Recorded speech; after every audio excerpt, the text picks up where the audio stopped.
Check. Up and running. Interview squad in the building. Good afternoon, everyone. Welcome. Yo, love. So you check in early. I have to big up yourself early out, quick and fast.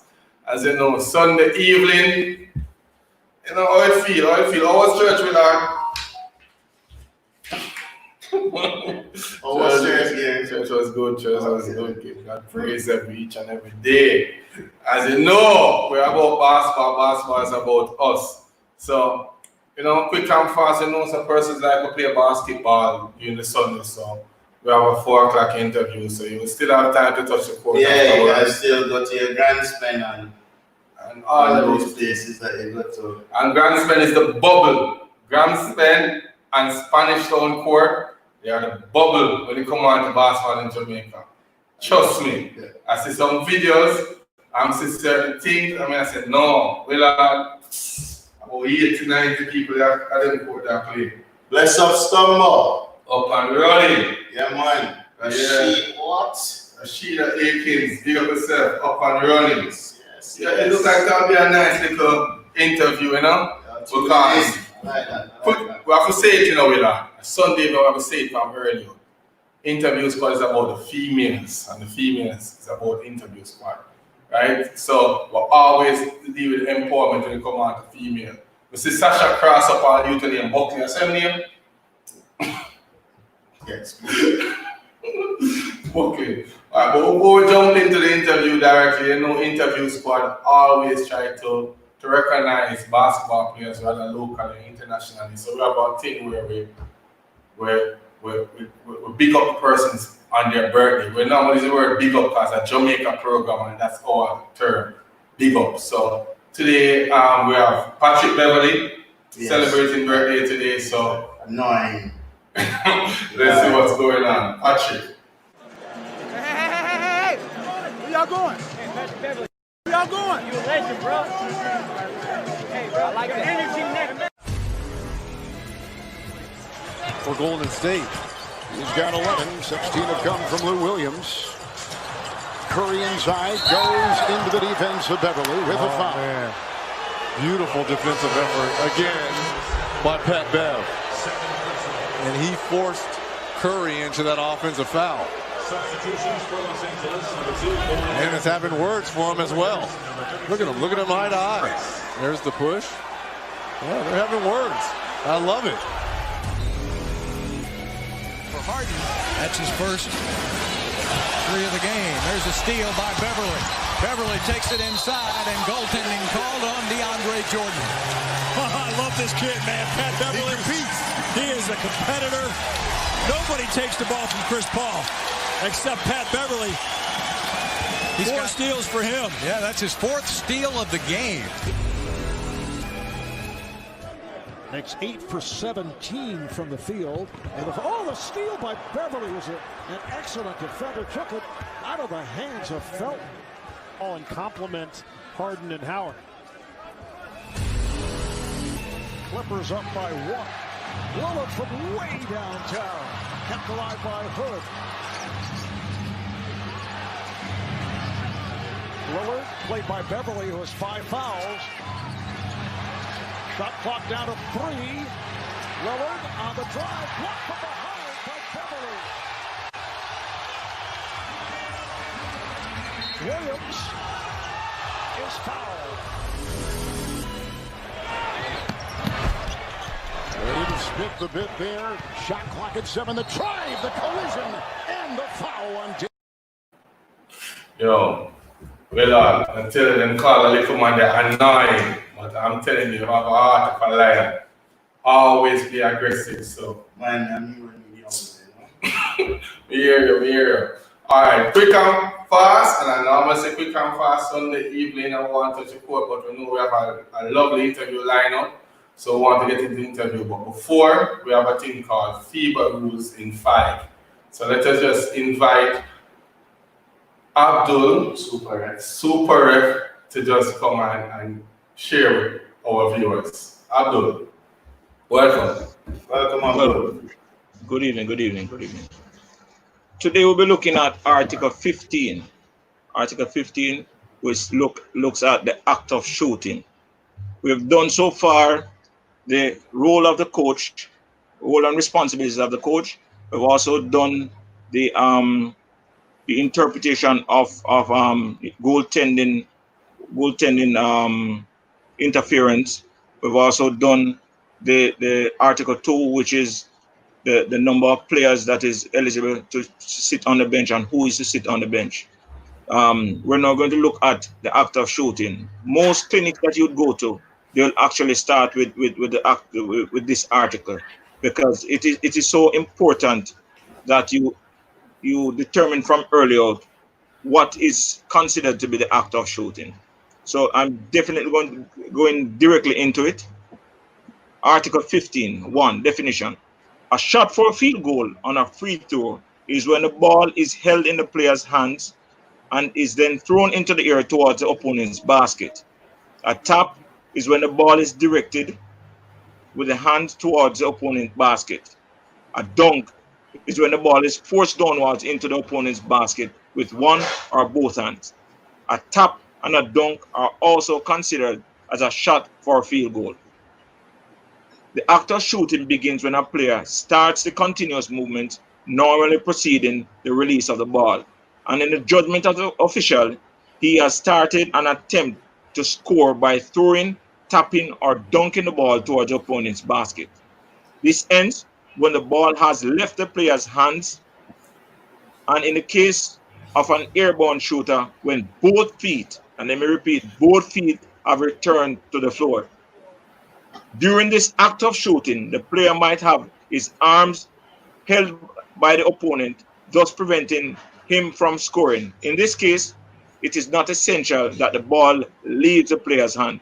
When a player is in the act of the shooting and after being fouled, he passes the ball off. He is no longer considered to have been in the act of shooting. Let me repeat this. When a player is in the act of shooting and after being fouled, he passes the ball, he is no longer considered to have been in the act of shooting. There is no relationship between the number of legal steps taken and the act of shooting. Continuous movement in the act of shooting begins when the ball has come to rest in the player's hand and the shooting motion, usually upward, has started. This may include the player's arms and or body movement in his attempt to shoot for a field goal. This ends when the ball has left the player's hands or if an entire new act of shooting is made. I'm going to ask you now to play that video for all to see it.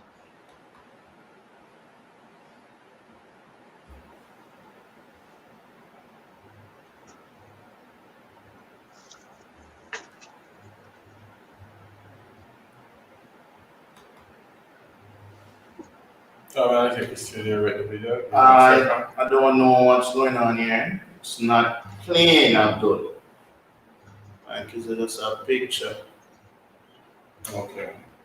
Abdul, I have to probably show that later though. It's not playing. Okay. What we can do, we are going to just put it on our Instagram page so persons can tune in on our Instagram and view that video. But thanks for the explanation, Abdul. It's always good. Once again, gentlemen, I'm going to ask all parties. It has become a recurring decimal. All parties involved in basketball to be a part of the CBC training. We have completed 2 modules so far, and there's 2 modules left. If you're interested in basketball, it is important that you do the training. And I must also add that CBC will be coming out shortly with a 3-on-3 seminar likewise. So for persons playing 3-on-3 competition, they'll understand the rules of 3-on-3. And this in itself is for coaches likewise, because FIBA is going with a 3-on-3 competition right now. It is going to have a national 3-on-3 competition. So Jamaica, Trinidad, all those countries are going to have their 3-on-3 competition, 3-on-3 teams that will be entering. So it is important that all parties understand clearly what is going on. And if we understand, then all of us will be on the same wavelength, and the process of basketball will become seamless. All right, so remind them the CBC, and then they should get in touch with Christopher Richardson. Yes, sir. 876-351-22 4. Yes. And really, in this case now, it cannot be said after this now that the coaches weren't notified that there was an opportunity for them to learn a lot from this. So there will be no excuses from these coaches. No excuses. All right. As it Stumble says a part of it, you know. So I see that Stumble jump in, but I hope everybody else, I hope more coaches will follow suit and do the right thing. And we're encouraging all coaches to be a part of this, even players, because it's open to everyone. Players will benefit from it more than even coaches. Okay. All right. And because so, they will understand utilize Eurostep. Understand how to utilize Eurostep forward, backward, sideways. Because a lot of persons just believe that Eurostep can only be done going forward. But a lot of players you can play basketball. Huh? So like you can play basketball, Abdul. I tried. All right, big up Abdul. Thanks for checking in. Respect. Willy. We see the females them checking early. Rashida, Ladania, Shanika Smith, big up yourself. And we know more females is checking in because this is a very important interview. Very. From we started this journey in regards to interviewing persons, a lot of things is person says, what about the females? What about the females? So we look and we did our investigation, our research, and we are saying if we're going to talk about female basketball now in Jamaica, this guest must be on the show. This guest, we need to hear from this guest, we need to hear her voice and hear the plans, the views, and how we are going to move forward to ensure that female leagues, female basketball reach that pinnacle. So, without any further delay, let us introduce Daisy Pedley. Hi. Hello. Good evening. And hello, ladies. But I'm not sure they can hear me. But Frida, it's been a while. they can hear. A lot of love being shown to you from early. Yeah. I have to say, I'm sorry? I was just asking how the sun has been so far. Well, I have to say it's cool, thank God. The first in a long while. What? Good. Yeah, I live in Portmore, you know. I live in hell. So it's always hot here, but today is pretty decent. Really good. No, man, well, I can't complain. Because it's overcast. We have to take a little chance and turn on the AC. We know the DP, so watch it and realize what going on. So don't even mention them. Mention them. All right, let's jump right into it, Daisy. We normally have our ritual in the sense that as a guest come on the show, we normally ask them to give us 2 words, best describe them. And we are doing the same thing for you now. So give us 2 words, best describe Daisy.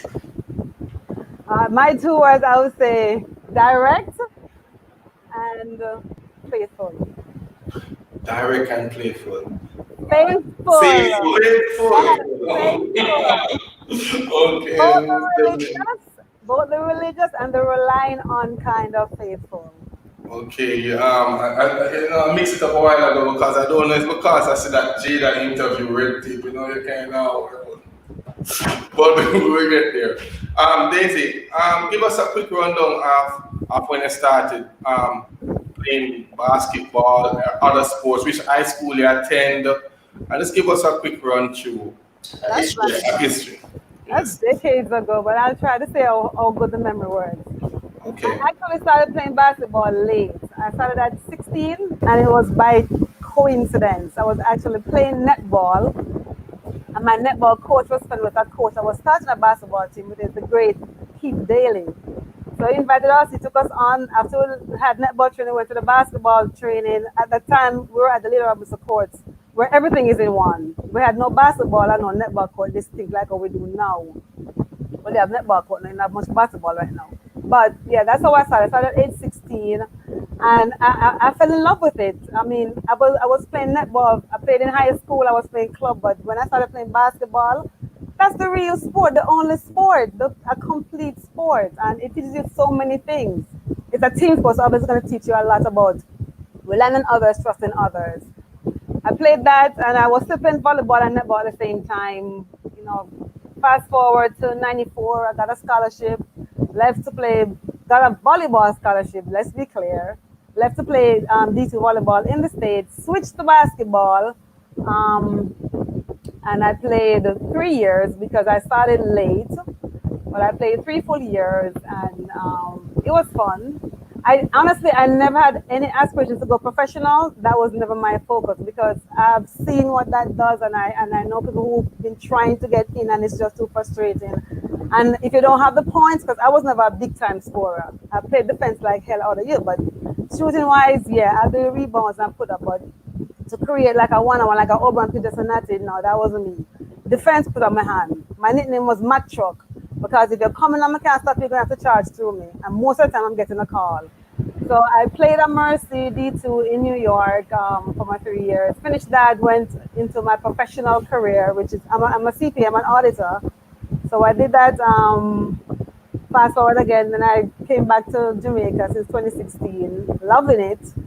Challenges there are, of course, and issues, but knowing no better than yard. So I've been here since 2016, December 2016. I got back involved with basketball 2018 when Mr. Natty, the development officer, asked me to join the team. And I've always wanted to, and I've always helped wherever I can. When I was away, I would come back for the team as much as I can.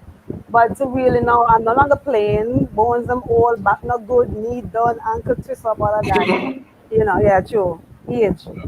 So, you know, I got a chance and I was appreciative of it. I have to say I'm disappointed in I'd say myself because there hasn't been much to do because of the level of where basketball is, and especially female basketball. And when I came back, I have to say I was really upset and disappointed because I left Jamaica over 20 years ago. And when I came back, basketball had regressed when I left in '94, and that's very telling. So that's my task, to really grow the sport, get the females to love it the way we do back in my days. I'm not saying they don't so much know, but I think there's more in terms of, you know, commitment and respect and focus and, you know, going that extra mile, because in the my days it was extra mile.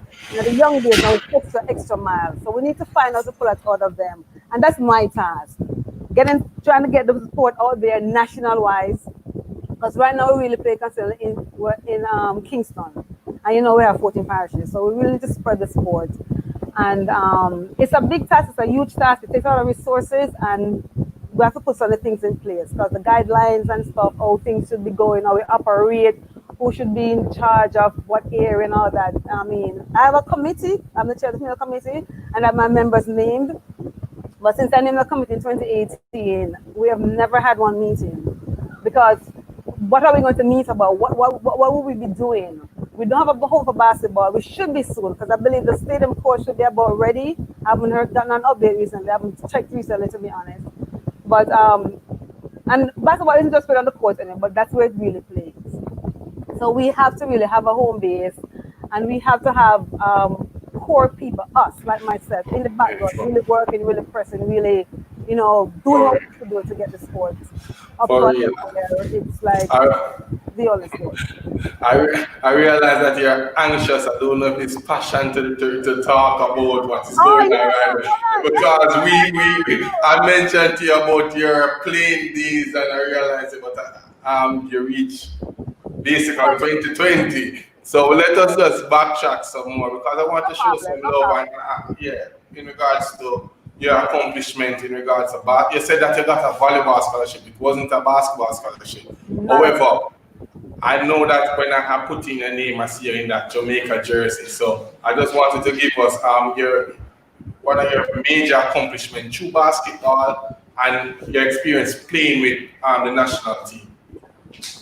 Well, I'll say one of my major was in '94, because I was able to switch seamlessly and easily to a basketball scholarship. It was the same year I was leaving. God made it, you know. So it was truly divine intervention. God made that year.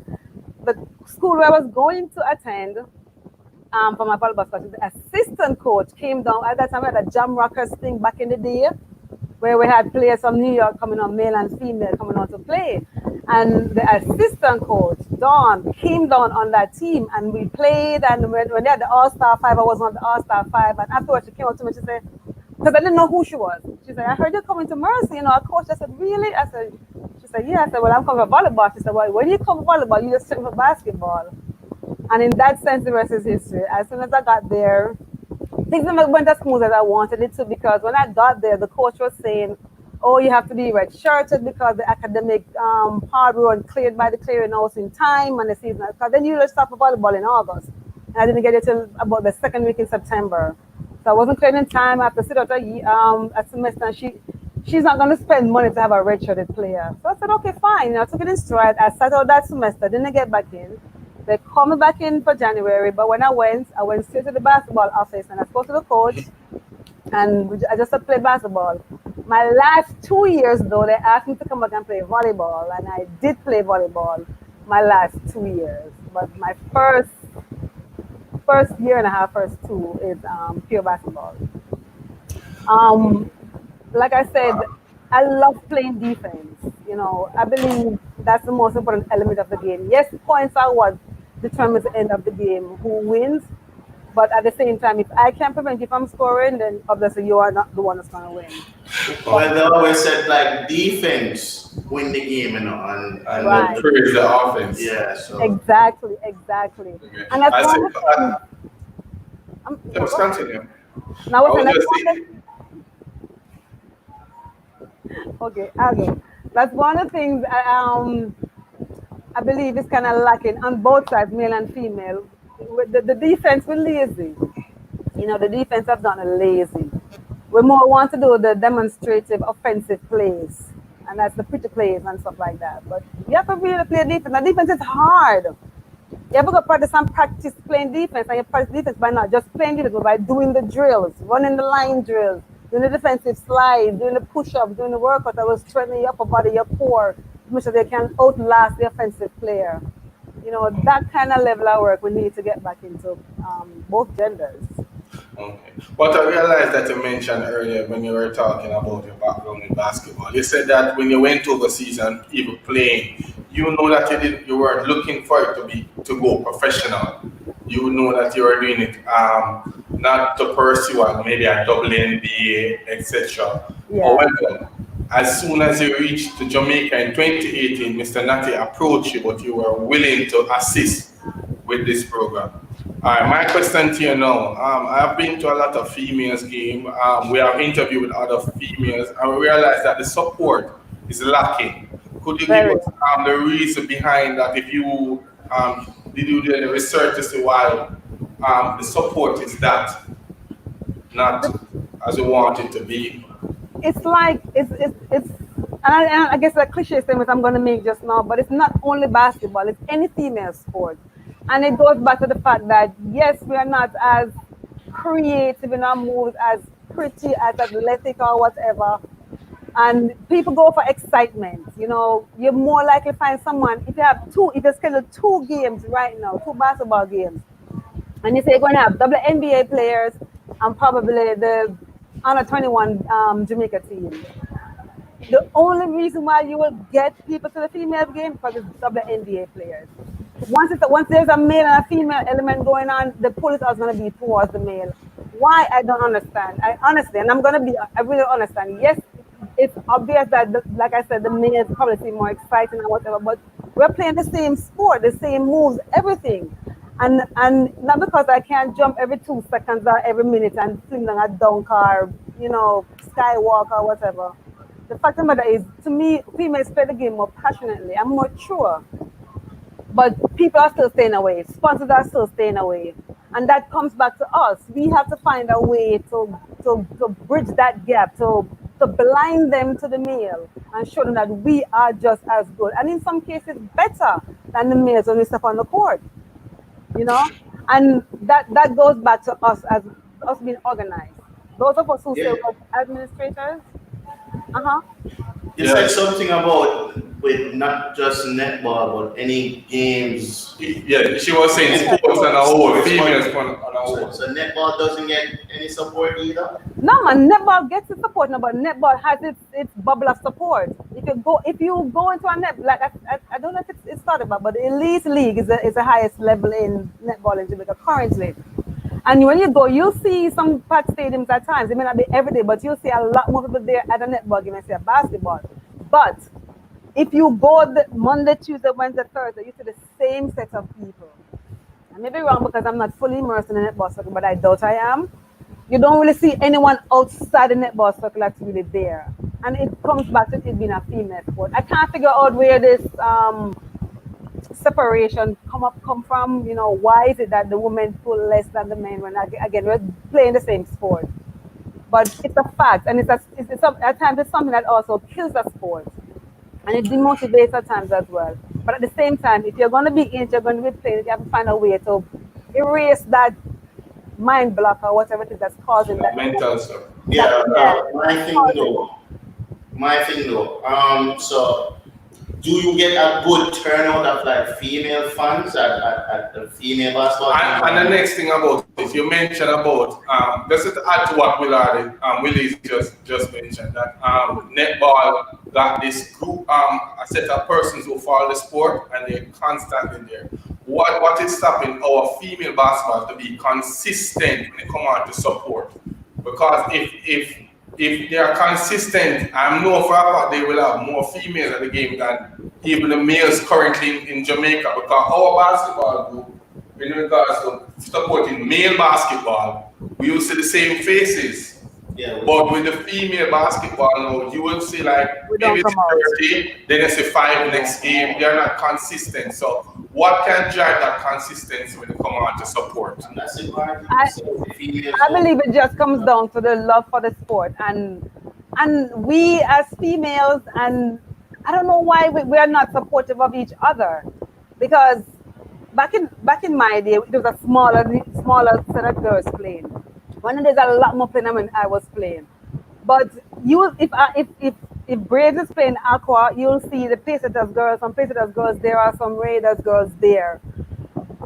Like now, if my friend is not playing, no matter who else is playing, I'm not going. And usually my friend just one player. If you don't go out and support the sport when you are not playing or somebody for you is not playing, no one else who's not really involved in the sport is going to go out.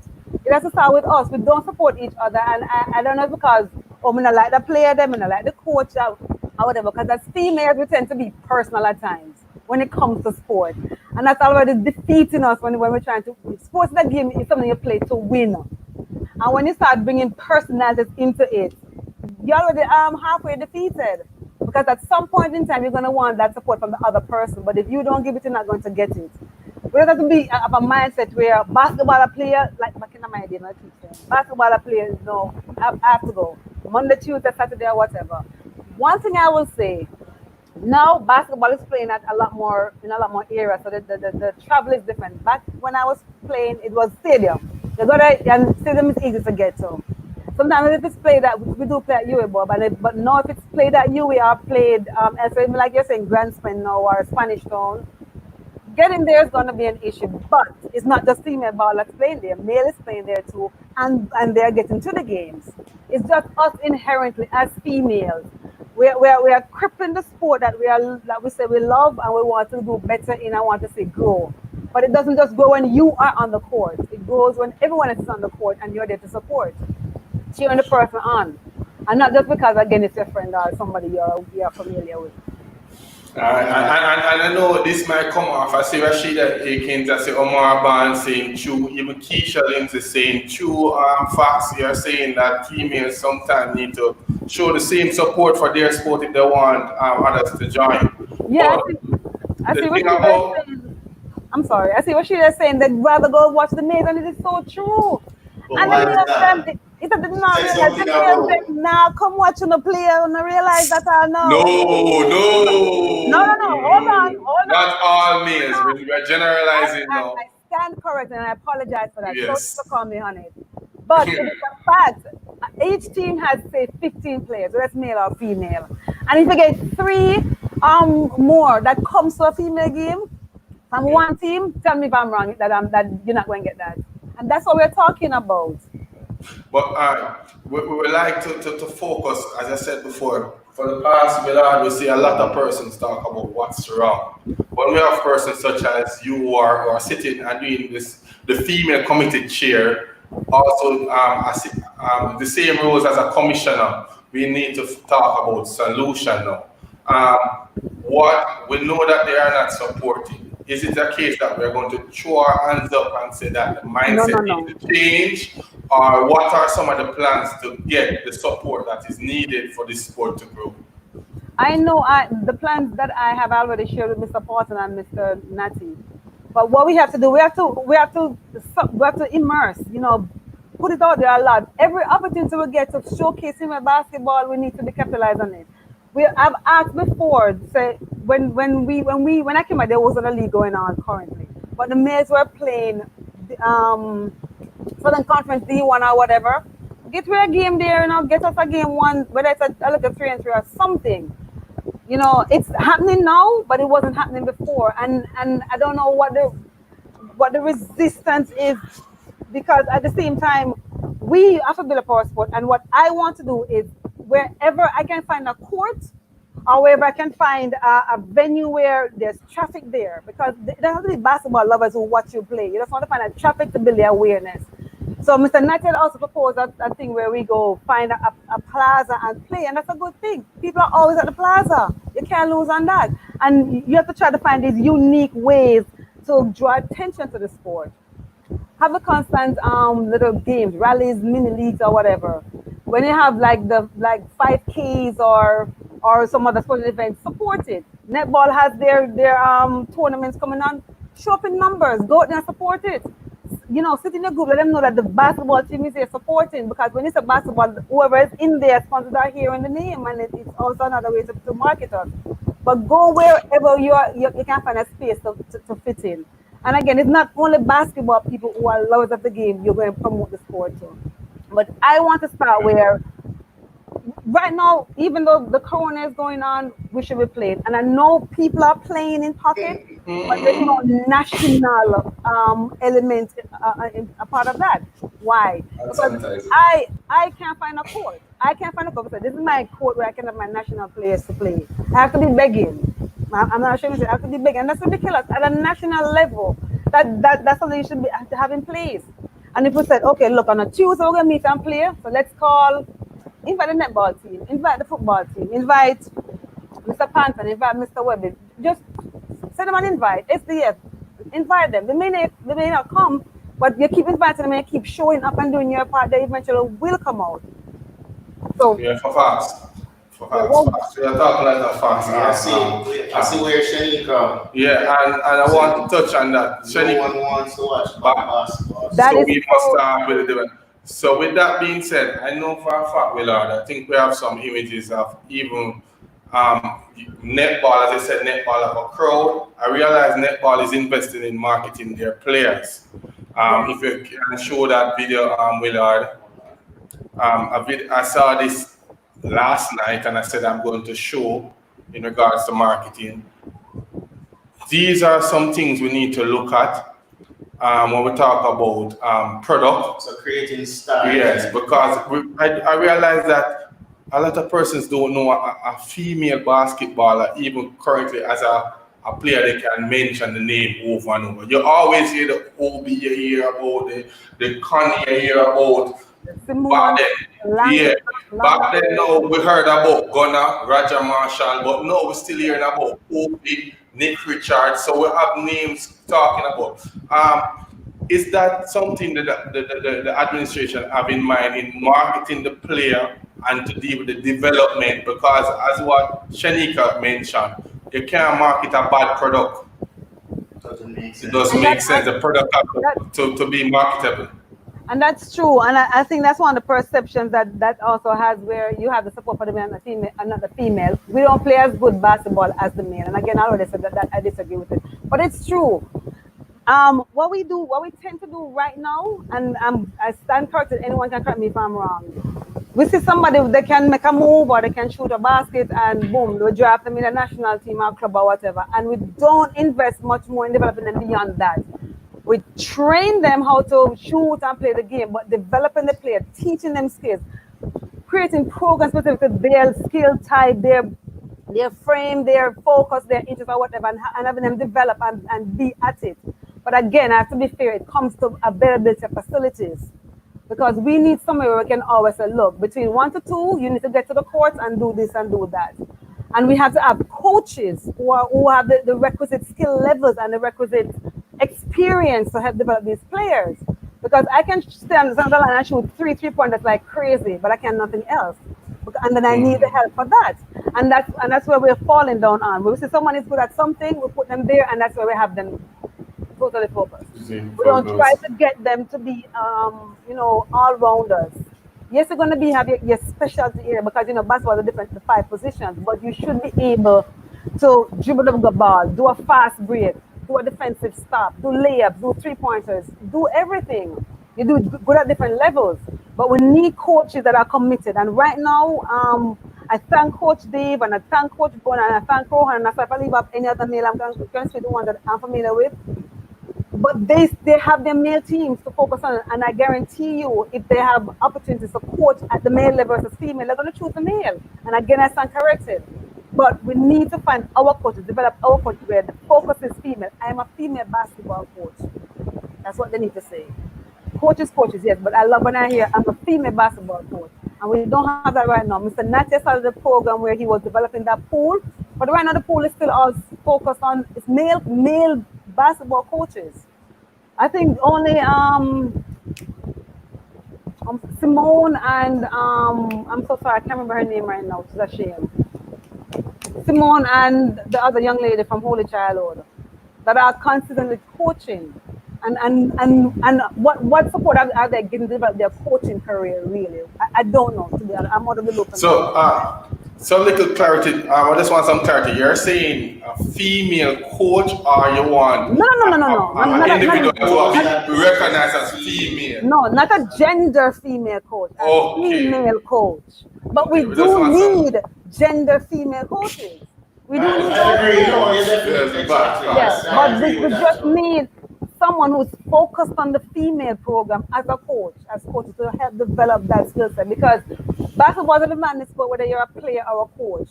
So to have it split between, especially if it's a national level, between male and female, both sides are getting cheated because they can't give the full focus that you need to give to the sport.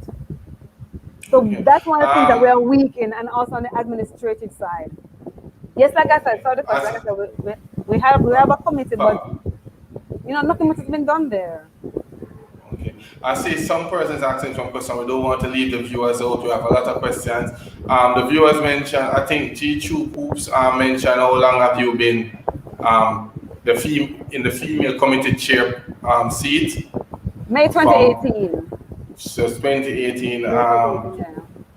I see Shanika asks, why is it so easy for the men in Jamaica to get a gym? I don't understand that question, but to try and get a gym because I know it's hard. But when it comes on to basketball overall in Jamaica, I don't think when it comes on to infrastructure, it's easy, none at all. Males have struggled getting. I say badminton rent out arena to play one. Basketball does not have a home in Jamaica. That is the problem. That is the major problem right now. So Shanika, it's rough on both genders when it comes out to basketball here. But as I said, we are trying to build both at the same time. Let us see how good we can. No, but let me address what she actually said, because it is a fact. Because I don't remember what year. I think it was either 2017 or 2014 when we had the national female team training, the national male team training. And this is all ASA because I wasn't involved directly at that time. And the males, their practice opportunities, let me use that word, were much better than the female. And like she said, yes, if you're getting something, share the wealth. Share the wealth, because again, it's the same sport.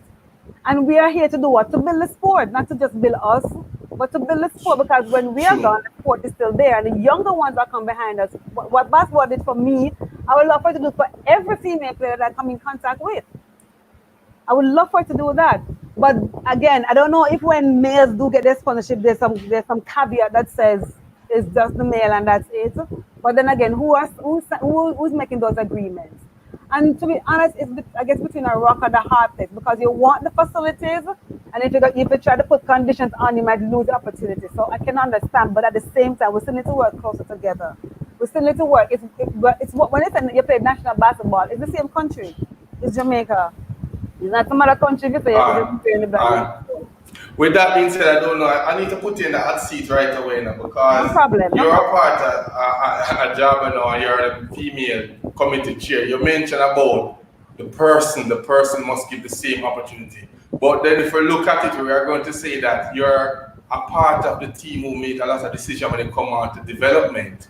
So, are you saying that your own committee or your own job per se is not showing as much interest in the female?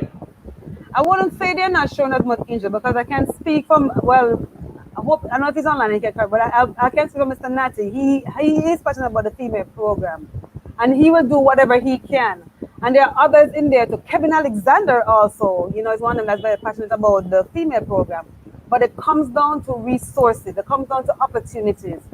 Whenever we, as a female, have a program, like last year when we had to go overseas, I mean, we're scrimping and scraping last minute decisions for everything. We could hardly find practice opportunities. And one, we don't have the money, yes. But then if you don't have money, try to build relationships. And I don't believe we've been very good at that. And I said we, and I'm talking yes. And I stand corrected, but I'm talking yes, the association. Lean on the JOA, lean on the IP. I'm not saying lean, I mean lean. No friend business, lean. If they're telling you something that doesn't make sense, push back.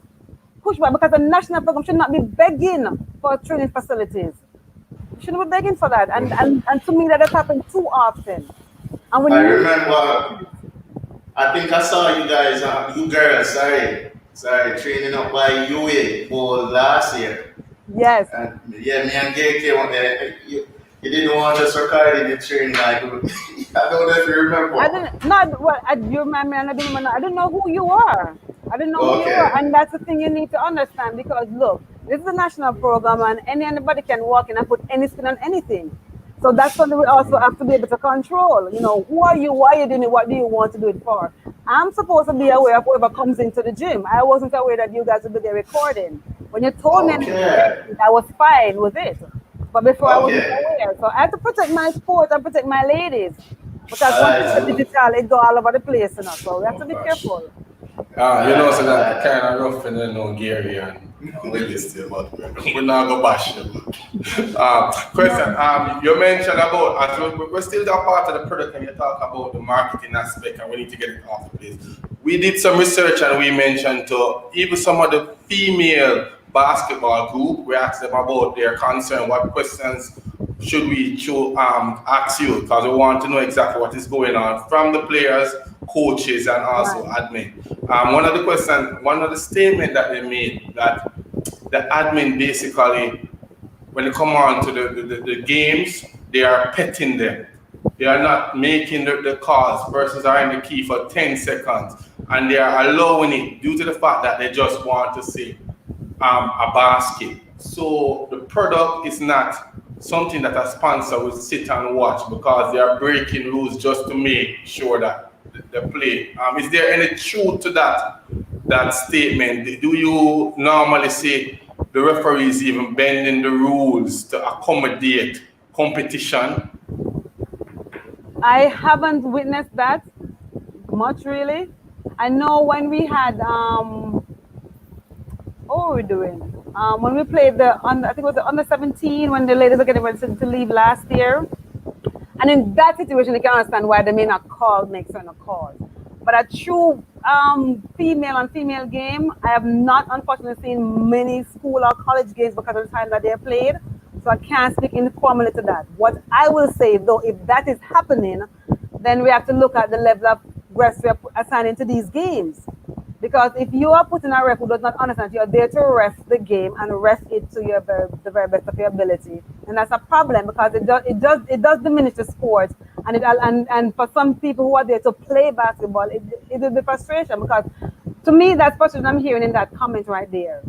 So when we assign the refs to the court, to the games, what level are they? Who are we assigned to these games?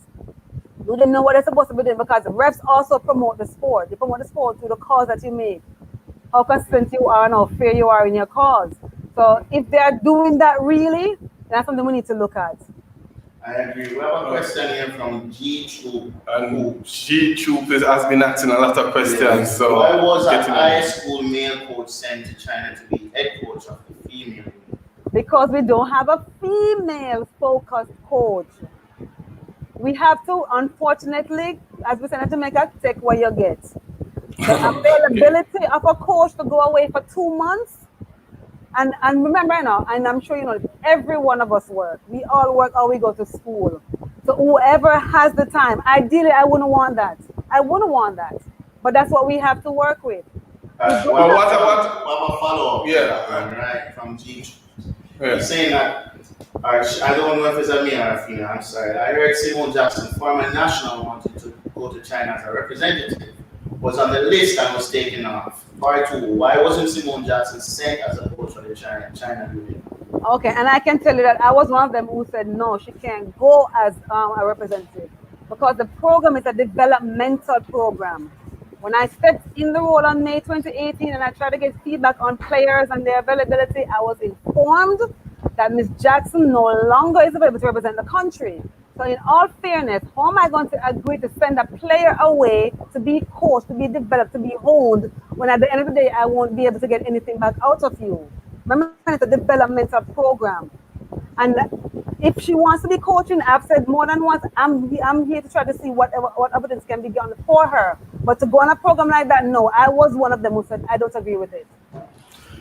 I think I need a little more clarity to that because I don't like to leave questions and guests call me after the show and say to me that Gary, we didn't understand this, so I have to try and clear it up as possible.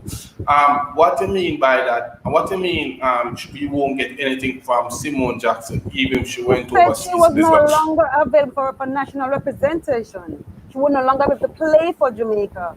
So why am I sending her away to do development? Oh, she's no longer available to play, but she show interest in coaching. Right, if you show, that's fine. We never had a person for her to go as a coach. She wanted to go as a player, and I couldn't leave out a developing player in a developmental program and put someone in that would not be able to give us any return at the player level. So you don't believe that she could pick their brain even in the camp, doing the drill, seeing what they're doing, asking questions, and that was not what the agreement required. Sorry to cut you. That was not what the agreement required. It required players who are developing and will go on to showcase the sport. That's the agreement. So you're just thinking, okay, cool. Totally understand. So viewers, I know you can't, Daisy, you cannot see the chat room. There's a lot of questions, especially from G2. Sometimes it's coming in so much, so we are just going to break some time and just give a question from what the viewers, and then we will insert our question. Is there anything on screen? Wait, I see Shanika asking a question, and I'm not sure. I don't think Daisy can answer that. Maybe. Why doesn't the same male that to get the gyms? I will give the ladies 1 hour out of.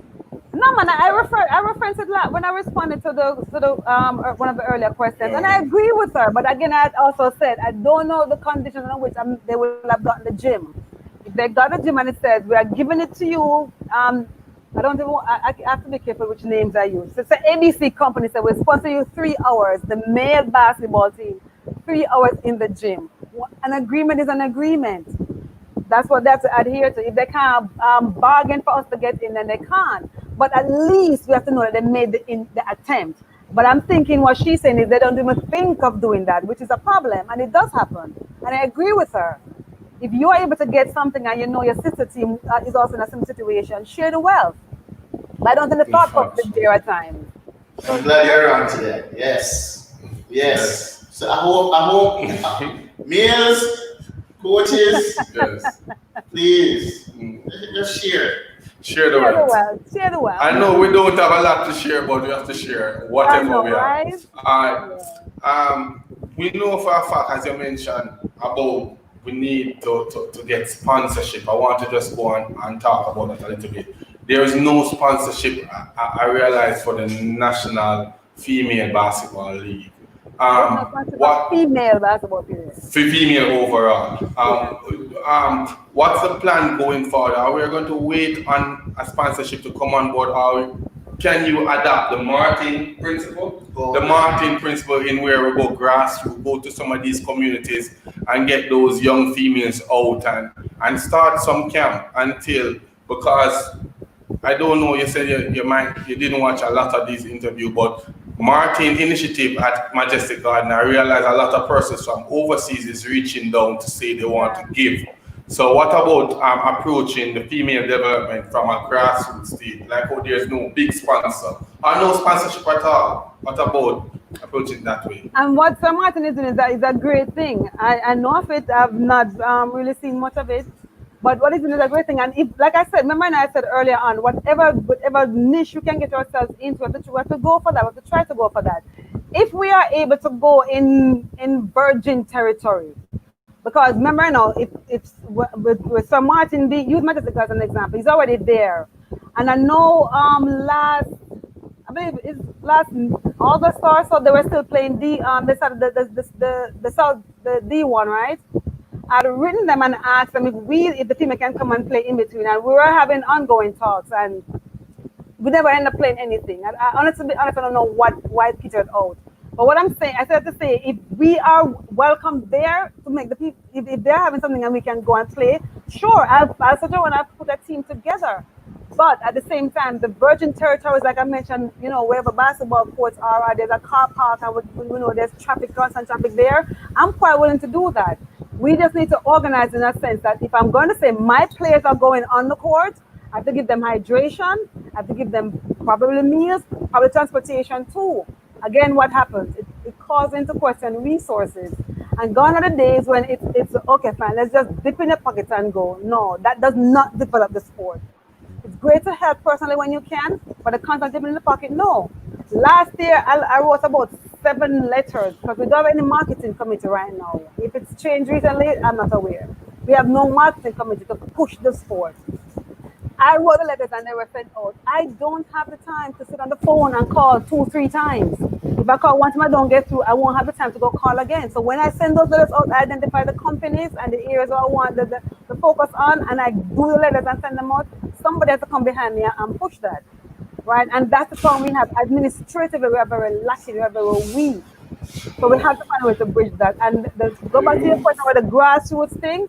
I'd say right now, if Sir Martin is on and you said Daisy, they play on Tuesday, and when you find a team to come down along with the COVID-19, you know that I go realistically now because I'm staying away. But and he says find a team, I will, and we will go down there. The players also. I'm going to step in a little bit. I heard you mention two points that kind of knocked me for maybe 6 on Island cricket. But you said that you send out the first set, right? Yes, pick them up. Yeah. So I heard you said that you will send a letter out to these companies, but there's nobody to do even a follow-up call 2 or 3 times.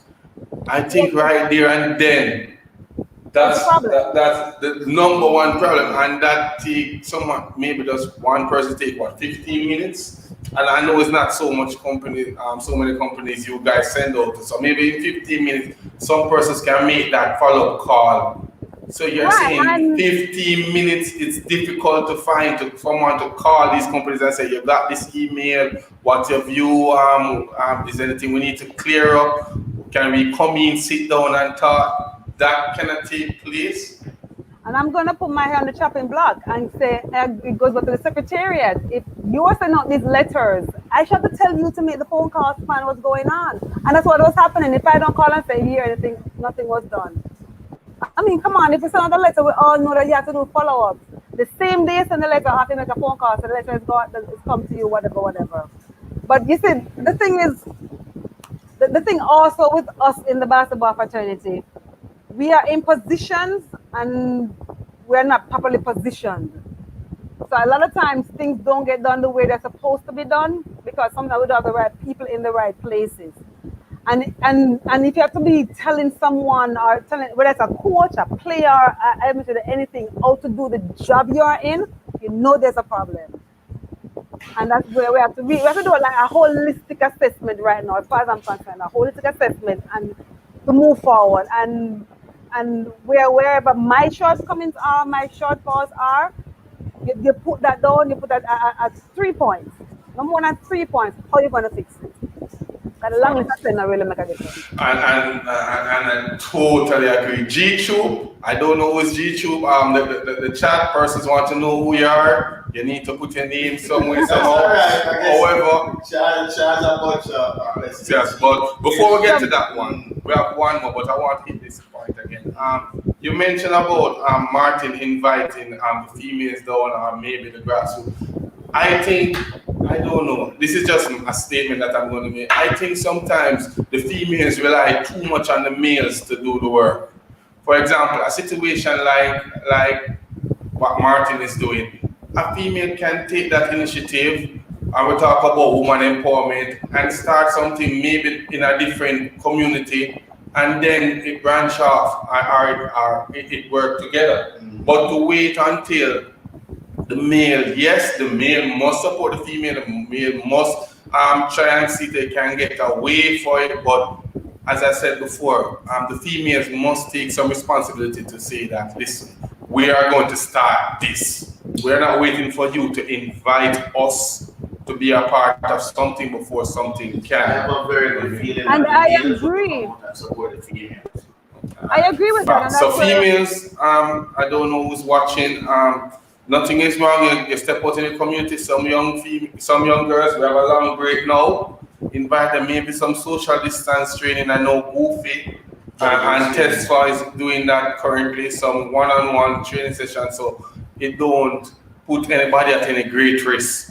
But G2, I have to ask a question. The more questions you need to get G2 on the interview today. I hope so. This is one of the questions. So far from 2018 till now, what has Java done for the females? What's your plan for the female program? What have you done since 2018 till now? I've addressed it throughout the program, but I'll say what the plans are is to grow the sport, to expand the sport. We only currently play basketball in Kingston. We have 14 parishes. But again, to a former question I responded, I said, if I'm calling my players, because it's always going to come down to resources. We need a home. And if I'm calling my players, I need to make sure I can feed them, I can hydrate them, and I can transport them. It's a circle. It's a circle. Right now, I think one of the good things with in the environment right now is that kind of almost like, I guess, every corner you go on, you can probably find a basketball rim or some form of a court, something. So that's what we have to do. Since 2018, nothing much has been done after the national programs where we have training. Where we went to the UE Bowl, or Susan was very good to get us obviously a campaign and stuff like that. But we need to have, because when I'm getting questions from my players, Mr. Go and get lunch money, Mr. Go and get, you can give a bus fare, I can't say yes. I can't always say no. I've had to say no too often in the last year, then I've been able to say yes. And they're not going to tell us they know that if they're pushing it to get there, it's an iffy chance for them to get home and get home safely. Because if we have any training, luckily we have not really had many. But if our training finishes at 8 o'clock, I can't tell a schoolgirl 15, 16 years to jump on a bus and go into certain areas. No, I have to be able to transport them safely home. So it comes down to us finding avenues of resources that we can use to sustain the program. And that's why I take on the initiative to send out those letters and try to get the sponsorships in. And I will still try to do that. But if we can find courts where we know, it's a neutral area, it's a safe area, like I mentioned, the Virgin Territories, where, okay, on Thursday at 4, ladies, we're going to have this. Turn up. We have a coach, because we need the coaches, and we'll be able to do some strategic, some sensible training. That's what I want to be able to do. Right now, I can't do that because there's nothing to support whatever I want to do. Again, my players have to be able to come and practice in comfort. I'm not talking lots of comfort, because if I can only afford Patty, I can only afford Patty. That's what it is. It's what we have. But we have to be able to give something. It's a national program. I mean, gone are the days when we have to dig in our pockets for everything. Playing fair, even when you're going to the tournaments. No. Right now, and again, we need, whether it's a basketball, female focus PR committee, marketing committee, or a job I want to do, really, it should be coming from. We need that going. I have people who I would like to designate as my PR. I already designated them. I spoke with them. Trish is one of my persons I want to do PR marketing for me. But PR marketing with what? If we say we're going to have a rally in, say, September 14, where are the funds coming from? Where are the resources coming from to host that? So we really have to come, step back. We really have to, I started with me. I have to really, I don't know, find something to milk. And like I said, the only thing I can do right now from where I am is get the letters and send them out. Write them and send them out. And that's not doing anything. I was able to have a conversation when the NBL had started, and I got a comment from an entity to send me the letter and I'll see what would happen. And to me, he was very much inclined to support us. But what happened? Unfortunately, COVID. I went to a 5K. I saw someone on the sponsorship, and I said, "Mr. So and so, would you be interested in sponsoring us?" And he was sure. Send me a letter and outline what your needs are. And I know probably we're going to something. And as soon as we get a full, semester of operation at the Secretariat, I'm going to remind them to resend that letter, please. Do the follow-up and see what is going on. To keep a constant resource on hand where we can do whatever we want to do within context. Well, it sounds like we just have a lot of red tape, a lot of hurdles. So I mean, we do and we don't. It comes back down to us as the individuals, because the players have to also be willing to sacrifice. Yes, some of them is a sacrifice for them now because they go to school or they work and they're playing or whatever. But I've been there, done that by the t-shirt situation. We've all done that.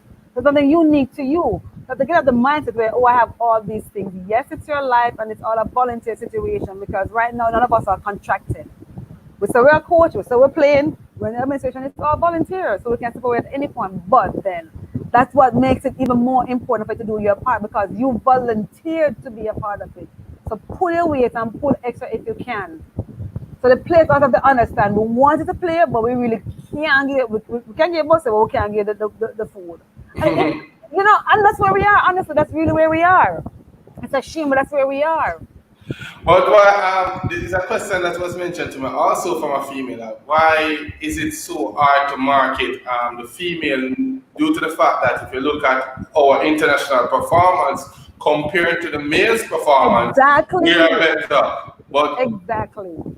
We need what did I say now? We need a light bulb. We need to find a way why corporate Jamaica won't even look at the females on a whole. And like I said, we have to show up, because, I mean, we're not playing much basketball, and our level of basketball, to me, needs some significant improvements. We really do need to improve the ladies. And if a sponsor's putting their name to a product, then it has to be some form of quality. Like I think Miss Shanika said, nobody want to watch bad basketball, which is true. So we have to also be willing to match quality with the funding that we are looking. And again, that's where the coaches come in. We need the coaches. We need the focus on the development of the fundamentals, the core skills in a player. Yes, they can shoot, so shoot all day. No, that's not basketball. That is not basketball. You would get steep a baseline, block a shot, take a charge. Let me apologize to the viewers who are kind of coming in all up. We're having some technical difficulties, but we'll continue. We still have a question here from G2 Hoops saying, where places girls can go to develop basketball skills? If that's a general question, in terms of where can go play basketball, then I would just say anywhere. For the basketball program, we try to use certain venues when they are available. Once we have a program going, we either try to use the arena, or we try to, our campaign has been good in accommodating us. Holy Child has done so in the past as well. Willy, like you mentioned, has also done that. So it has to be where, if you're talking about developing basketball, then it's the national program. It's where we have set time frames that we're going to practice, and we say the coaches are here this time. This is what we're going to be doing. But you can go play anywhere because there's so many tapes out there. So there's so many videos to watch and learn the basic rules. You know, find a basketball court, find a ball, and do your thing. But under the national program umbrella, right now there's nothing actively going on because of the current environment. But when we do have our practices, we usually use the arena or we go to Campion. And we did that quite a lot in 2018 and 2019. Okay. All right. And then I would say we need the coaches. You need the coaches. Coaches, there are some calls, females or male coaches. Don't matter the gender, we need coaches. All right. Focus basketball. Okay. That's what we need coaches for. I have been to a lot of high school female basketball games. I realized that most high schools went enter, but when you look at the college, the university, we only have 3 teams. Exactly. What can we do? Or what is this something that you address in your meeting or with your team, or you're going to move forward to get the universities and the colleges them more involved in female development regarding I actually went straight to Intercall with that question. When I came in, I went to them and I said, I don't understand. I mean, back in the day when I was here, I was only 2 colleges, I think. Now we have about 10, 12, 15, but we still only have 3. One, and what the gentleman said to me, the ladies them don't want to play. And I found that to be true. When they may play in high school. I think somebody mentioned it before also. They may play in high school when they get to college for whatever reason. They don't want to play, which is a puzzle to me because that is free money. Most of the time you can get a scholarship nowadays to go to most of the colleges out here. So if you're on a scholarship and you're getting an education, play ball. But the problem is they can't find the female players. And when you look at the high school level, I believe they need to expand the high school program some more. The boys them have so many different categories. The ladies have just one. And it's kind of hard to really mix someone who wants to learn the sport at the high school beginning level with somebody who's in 6th form looking to leave, who's been playing for donkey years. So we have to fix that level also. And I know Mr. Remeke had looked at it, we have talked about it, and he's trying to address it also. We need to start the programs from the lower levels, under 14, under 16, and build them and keep coming up. Expand that level of play. And then it should fit us to the college level. And I think that goes right back to, so do you believe that majority of the young kids and teenagers, they are visual learners? So if they are not seeing anything, you don't think they will gravitate to the sports? For example, you know, track and field will use the Usain Bolt, netball will use cricket, and you mentioned, but for like female basketball, who is that player that you're going to put up? So maybe a student from high school will say, well, that person accomplished this, and I might want to continue to play basketball. Have the association identify a face that they can work with to market the sport? I made a recommendation to Mr. Natter before. We need to do that. But at the same time, let me tell you, as a player, when I was playing basketball and I heard you could get scholarships, I worked out like hell to make sure I get one. You don't need a role model. Not that it's not good, but you don't need a role model or a motivation external to better yourself. Because why are you playing the sport? You just want to play for a love of it, that's fine. But at a high school level, it has to be to further your game. And further your game by climbing through the tiers. You play high school, you play college, you play club, you play pro, you play national post, you play pro. So if you are saying, oh, I don't see a Usain Bolt like person, someone really motivated, then you're doing yourself a disservice. I'm not saying it's not important, but if it's not there, what are you going to do? You're not going to play? That's self-defeating. Because you can get scholarships. They're out there. I got one. Obi got one. Connie Francis got one. Simone got one. So, Flynn, Tucker, Colleen, I mean, you probably know those names, but we all got them, and look at us now. Look at us now. Look at what we've achieved because we were able to get a higher level education, go on to a corporate professional career through basketball. So you have to understand what motivates you to play the game. You have to say, are you saying, boy, play the game? So you know what? I would say, don't even bother playing. Don't. Because then you're just wasting your time. You have to be able to motivate yourself. We have to the ones that we know that are out there, not like you mentioned, yes, they're there. So find a way to bring them into the picture now. And that's what part of what my committee is, because on the committee I had named 2 what we call mentors, player developers and mentors, John McLeod and Anne-Marie Stewart. There are 2 on the committee that would work in that aspect. You know, talk with them and to understand what basketball can do for you, how you can get it to work for you, and bring in others when you can. I'm very bad with names, but what I don't remember his name, but I think he's with Urban Nights, and he was doing some motivation and some inspirational speaking sessions for the China program as well. You know, we want to do more of that, more like that. So yes, I mean, I think our biggest basketball female icon, I would say, is Simone Edwards. And I actually, no disrespect to Simone, I probably put Obi up there, because to me, Obi was such Obi loved the game. She respected the game, and she put in the time. She worked hard. She dedicated to the game. She went to wherever the ball is being played, and she played. Leave family and whatever and go and play the sport. She pursued it because she know what she can get from it and what she wanted from it. So I'll say again, if you can't find that in yourself, you want to say, are you saying Bolt or Shelly Ann? Put on the basketball. Okay, as I said, you hearing me? Yeah, man, I'm hearing you. I will be. I kind of I disagree with That's fine. For 70 to 80%, due to the fact that I've worked with kids, and I realize that sometimes you really have to give them a push. The fact that you want them to become that person, to see the future and believe in and say that I don't need to see anything, any goals need to set, I must just work. It's sometimes better, just like if you're marking a book, they would love to see you write very good at it. They love to see you put the star right there. So I think to get someone to emulate or role model within the sport will attract persons to it. They might not start up, but just for example, Jerome Jordan, who wasn't really a good player. He started 17, 18, but someone came, overlooked. First, someone came to him and showed him that, listen, you can reach to this height, and they mentioned players before him. And that sparked him to get there. What happened? He played in the NBA, he's now playing overseas. So to say that we don't need a Usain Bolt, I understand we might can't find someone as big as Usain Bolt, but we still need someone to model, to say, this is the face, this is where it can go.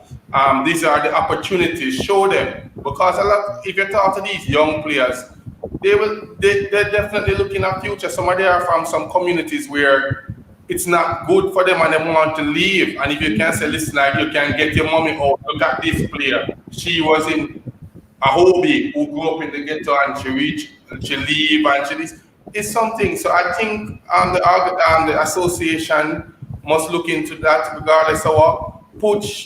You mentioned Shanika.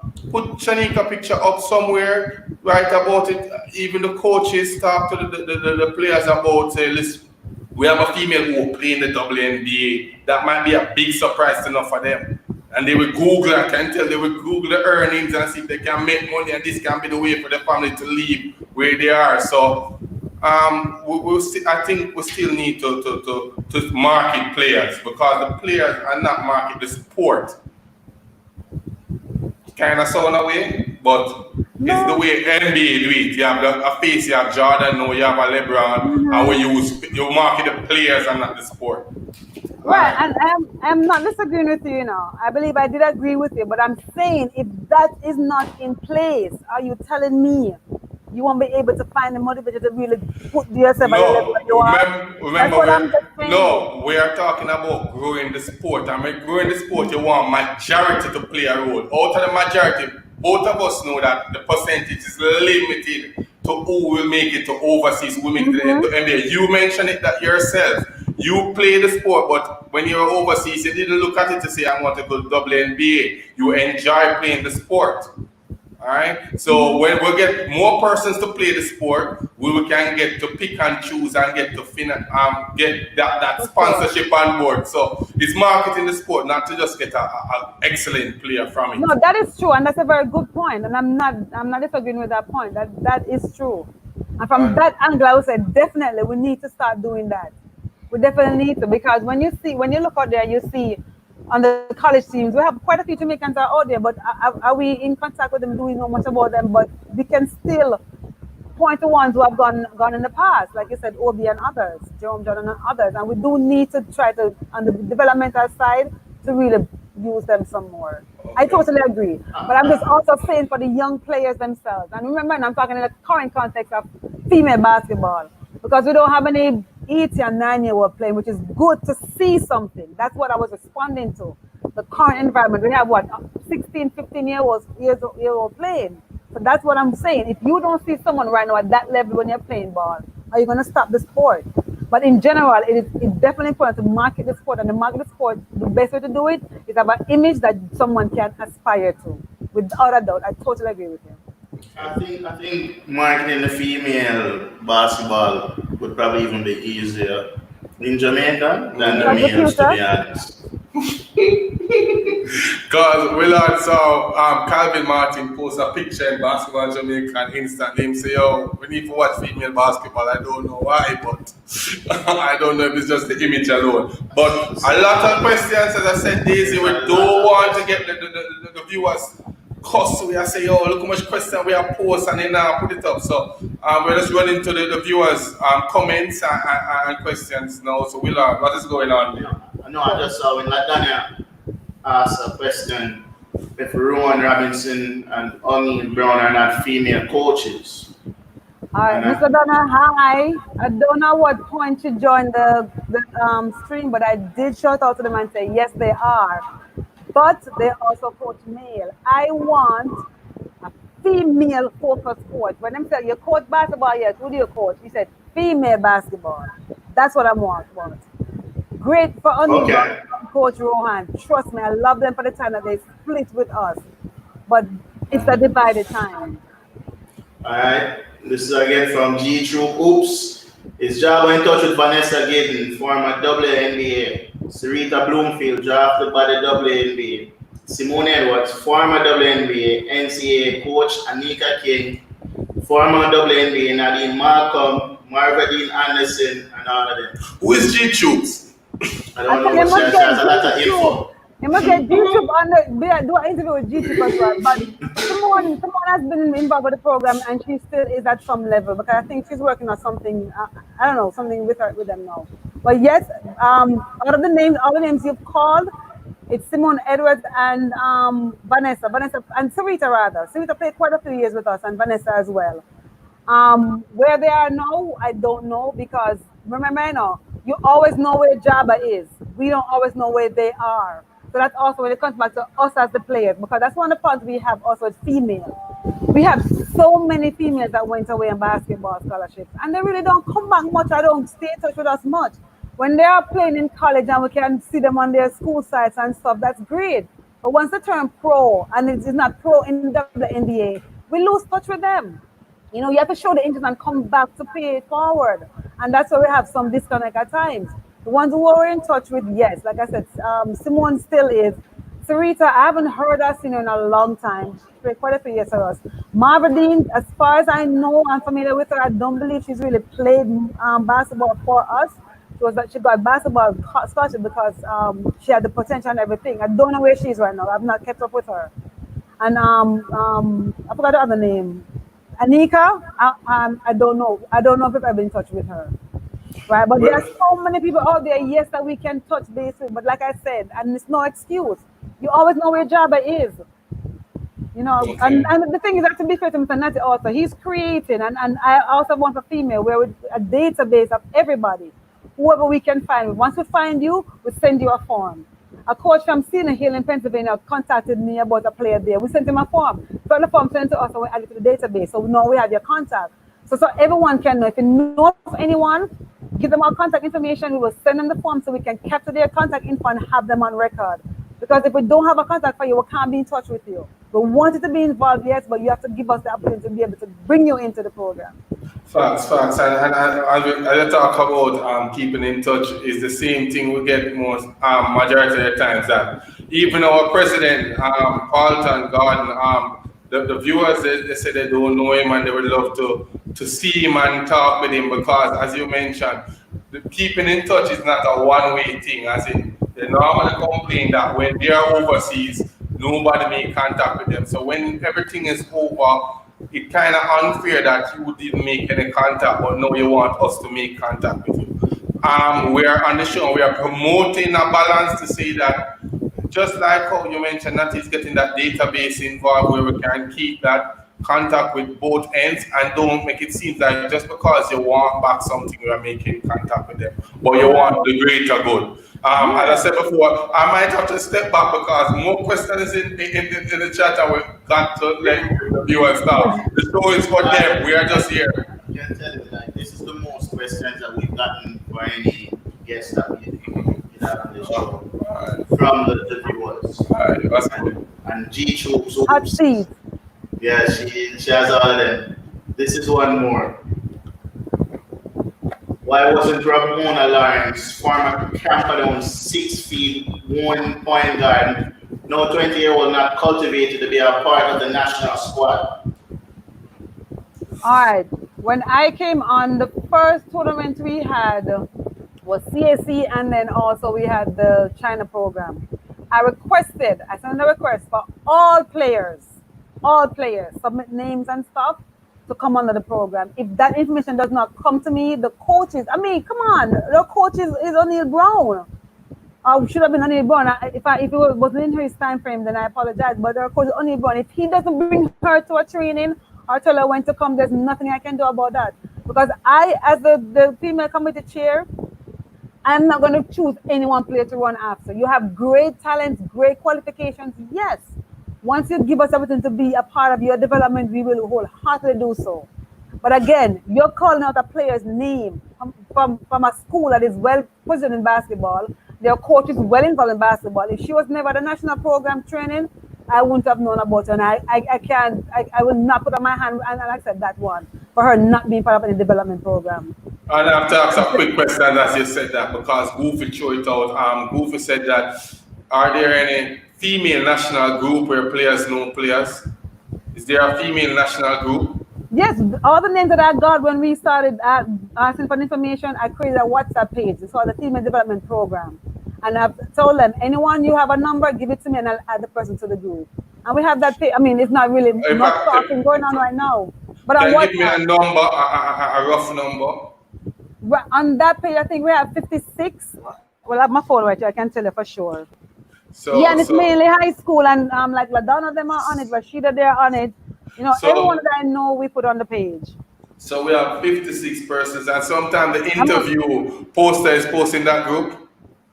Yes, Sir Rohan is always good in putting up that. Posted in the group. He put up that. And then Willy, we realize that even when females are coming on to do interview, the numbers are so low.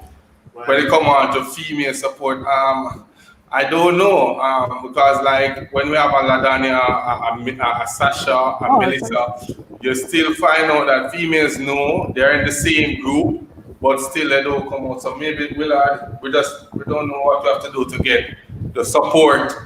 And for females to support females, because so we need trust me, maybe I need to admin that group for a day so I can talk to them. But they need to support the interview squad, because we are trying to develop the sport, and I know females want the sport to develop. So let us show by representing for your colleagues. Someone is coming on the program, you come and you show your love and you put your question forward.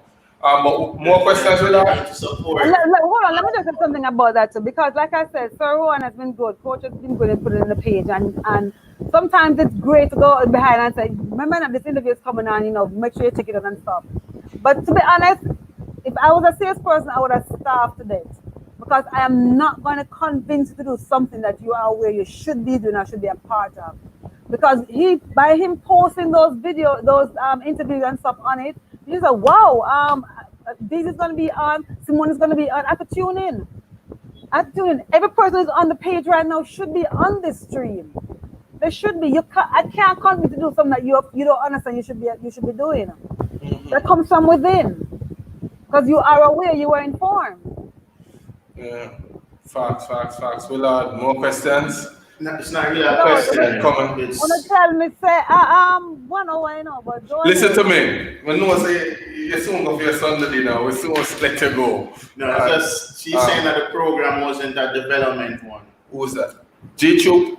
She was in Oh, the we're going back meeting. to Simone. We're going back to the Simone issue. Like I said, no man, I'll answer the question. Okay. Like I said, when I came into the position, the communication was the information was communicated to me. That was what I was told. It's a developmental program. That's what was communicated to me. I was not there when it was first started. I can only go based on what was said. I got the MOU and I read it, and the MOU is a developmental program. We need to stop listening to the wrong sources at times and forming these strong opinions and go to the source itself. That's why I asked for the MOU. And when I read the MOU, it is a developmental program. Okay. That's why we have the female committee chair, so we can address these issues because, as I said before, we want the right thing out. Grassroots, we talk about grassroots. What about more one-day clinic and camps? Are you guys looking into that? We're looking into all of that, but again, and it may be a broken record and it may come out to be now an excuse. I'm not going to beg, not only support resources, I'm not going to beg allocation, because if you go to a court and say we want to use it, we're going to say how much you can give us, because if it runs to the night, they're going to use their lives. We have to have the money to go and give. Kevin can ask you, I ride him like crazy for money, because right now he knows I'm keeping tab. We're supposed to get a certain allocation every month for the female program, and I'm adding it up, because from this year we haven't gotten it. So when everything goes back to normal and we can do things, I want the total, not the current month. I want the total, so we can even do even more. Because whatever we are doing, we still need, even if it's minimum, we still need some form of funding. And we know that we don't have any money. We don't. It's sad to be saying, because look, it's 2020. Sport is such a universal thing, a popular thing, a uniting thing, and yet it's like so hard. It's taking blood of stone to get money into a sporting program, and it shouldn't be that way. So we have to be better at that. And like I said, you write a letter, but even if you write and if you make the phone calls, you still need someone to bring that person into your environment so they can also buy into it and be a part of it. So if I write a letter and I get a response, okay, you know what, on Tuesday we have practice, come by and see. Come by and see. But we have to have someone for them to come by too. So you believe that a female league, I'm going definitely to the national female league. Do you believe we can start that league without a sponsor? Yes, we are. We can, and that's what we're planning to do, because yes, we're piggybacking on the NBL, but of course we can. I spoke with this about this with Sir Ludlow. Because he has done it in the past. Just whatever money you pay for it, you just turn around somehow and give it back to the team in some form or the other. When we had that one rally, last year, that's what I did. The money they pay for the registration, I just turn back and give it back to them in hydration and as a prize money. We can work it that way. But again, we need a venue. Because when I was trying to work on what the schedule for us to get in our games in the NBL, it was hard.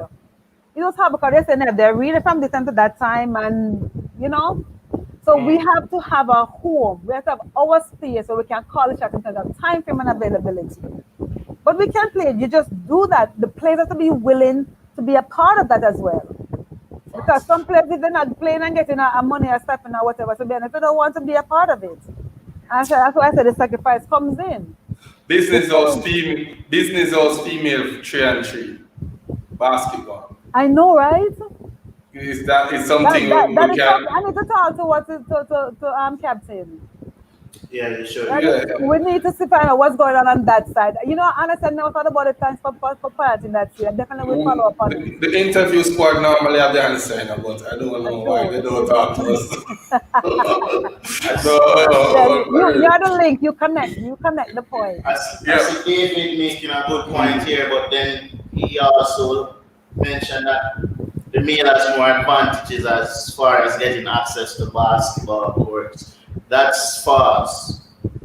Females can go to any court, I would imagine. Every court that males have access to. So, I don't know whoever turned away a female from a pickup ball game. No, man. Even my that wouldn't be that was. They won't even mark them. I know, right? Even in my day, that wasn't happening. Once you want to play as a female, especially when you can hold your own, and I've seen some of the high school girls, trust me, them solid. And that's why I don't understand why it's so hard for us to have a program going because they play so well. Wouldn't you want to be always playing no matter what? I mean, everybody has their tipping points, you know? Everybody, that is a fact. But every opportunity that's out there, whether it's I bring it to you, Jar bring it to you, you guys bring it to us, or you, the player, bring it to us. You know, let us know, you know, how much you're invested, what you can do, where you want to do it, when you can do it. But like I said, if I get a call now and say, okay, you have a coach, you can play or whatever, and I send out a and if you go, I think on the page, I will send out that thing, and one, the ladies don't seem to understand, and if I'm generalizing, I apologize, but it's majority so. If a comment or request is made into a group, you need to respond. You have to respond. Nothing named osmosis where I will know what you're thinking somehow.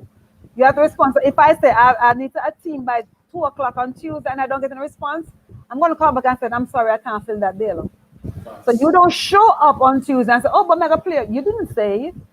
So and that's a part of education we need to give to players as well. You need to understand that you have to also be communicating with us. This is your role, it's what you need to be playing in it.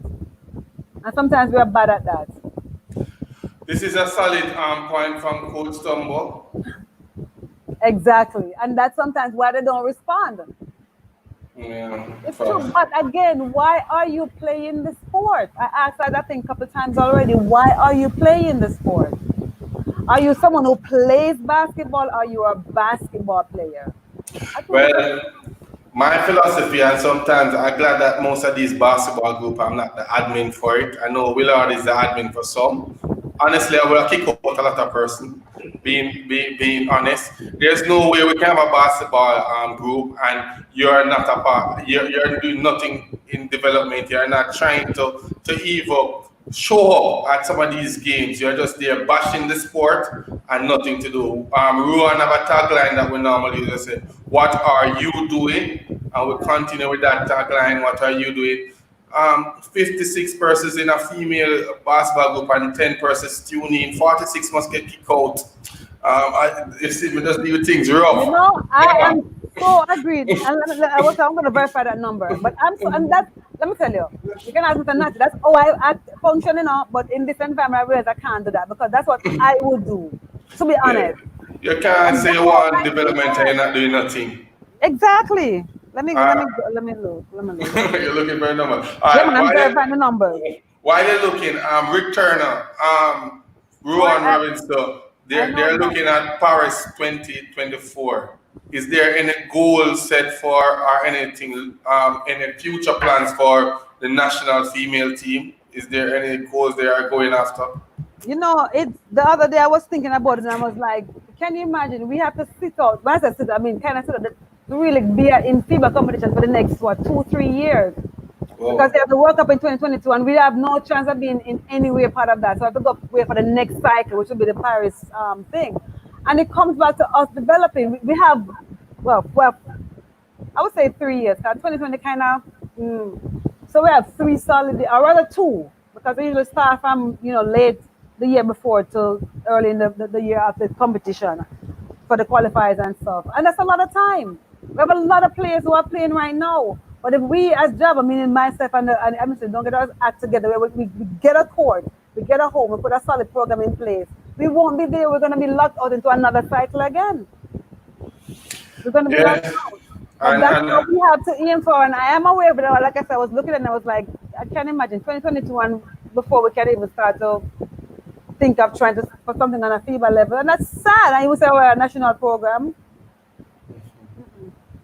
We need to do better. Willard, it's rough. We saw, we observed what took place when we send teams that are not prepared in these international competition. It's kind of like slaughterhouse. We're just being straightforward. So with that being said, we need to get something off the ground locally.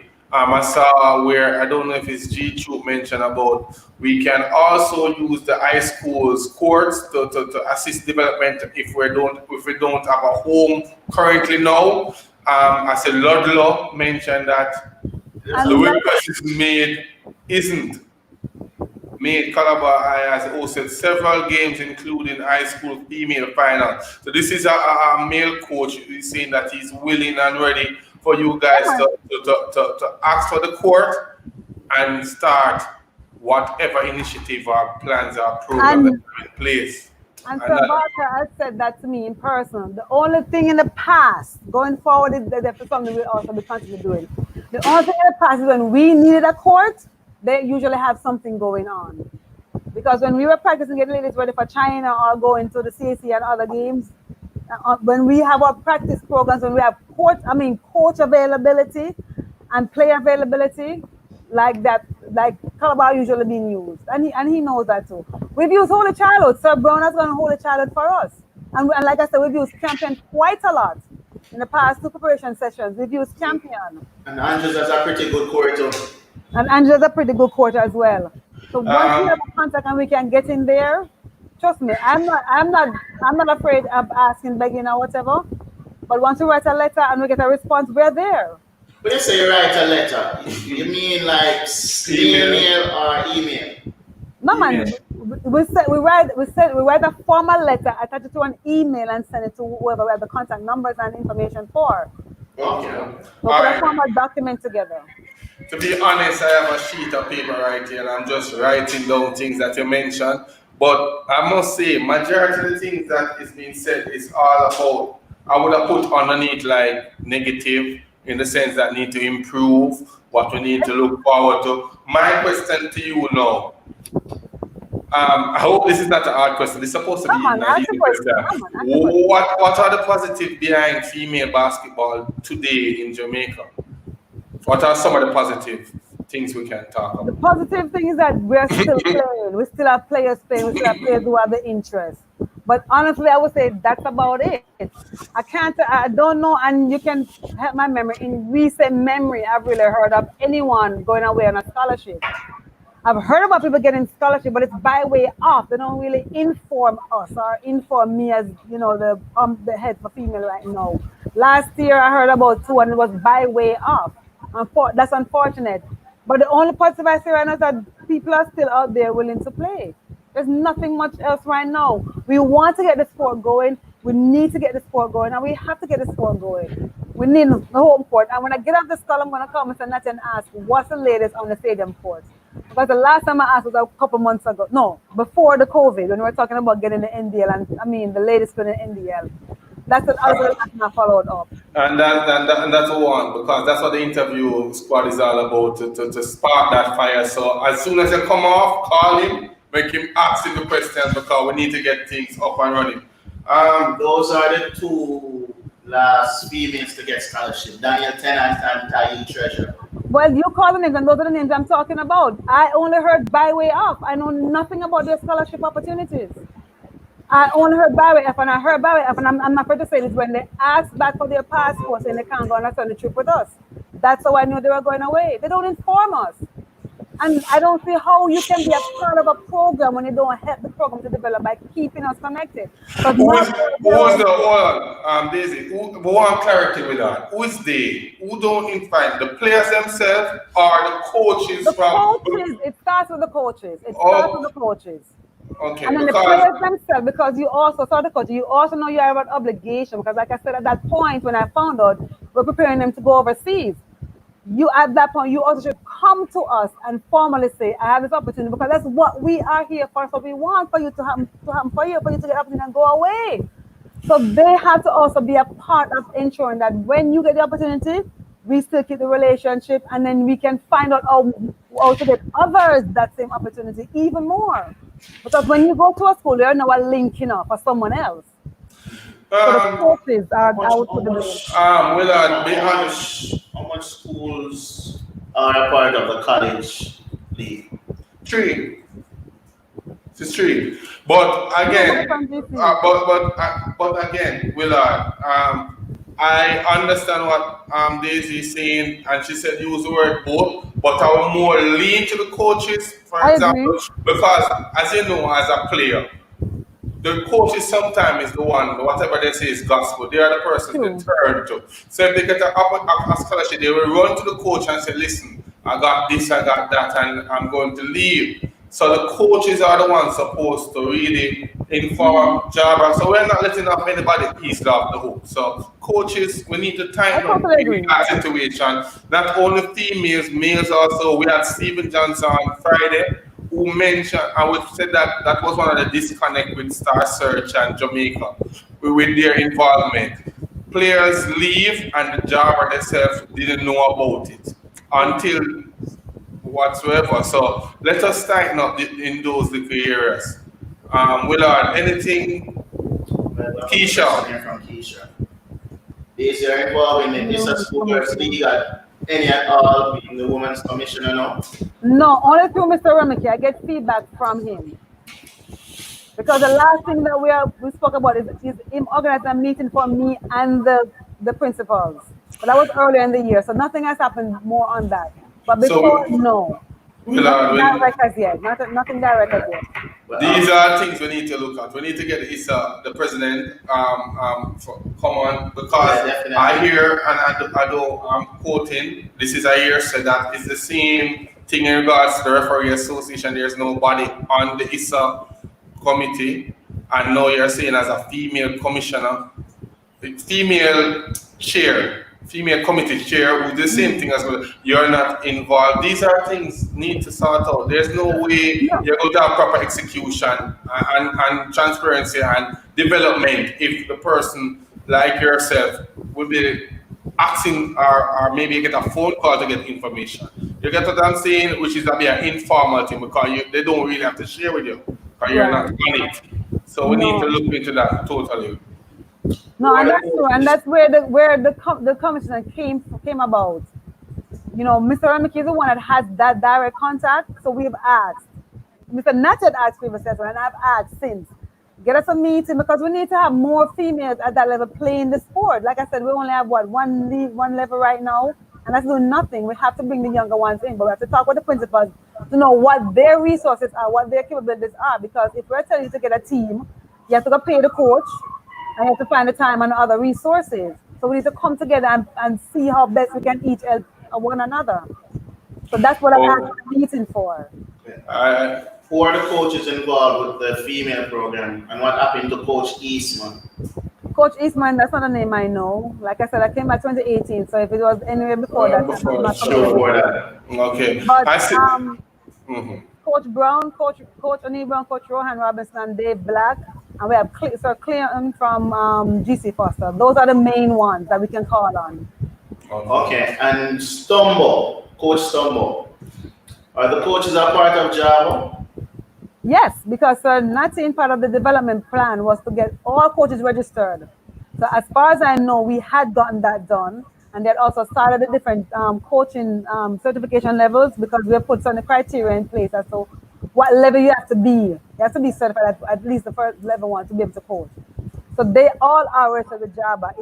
If anyone out there is not, I can tell it's not because Java did not try to find them to get them into the pool, because they have been doing that.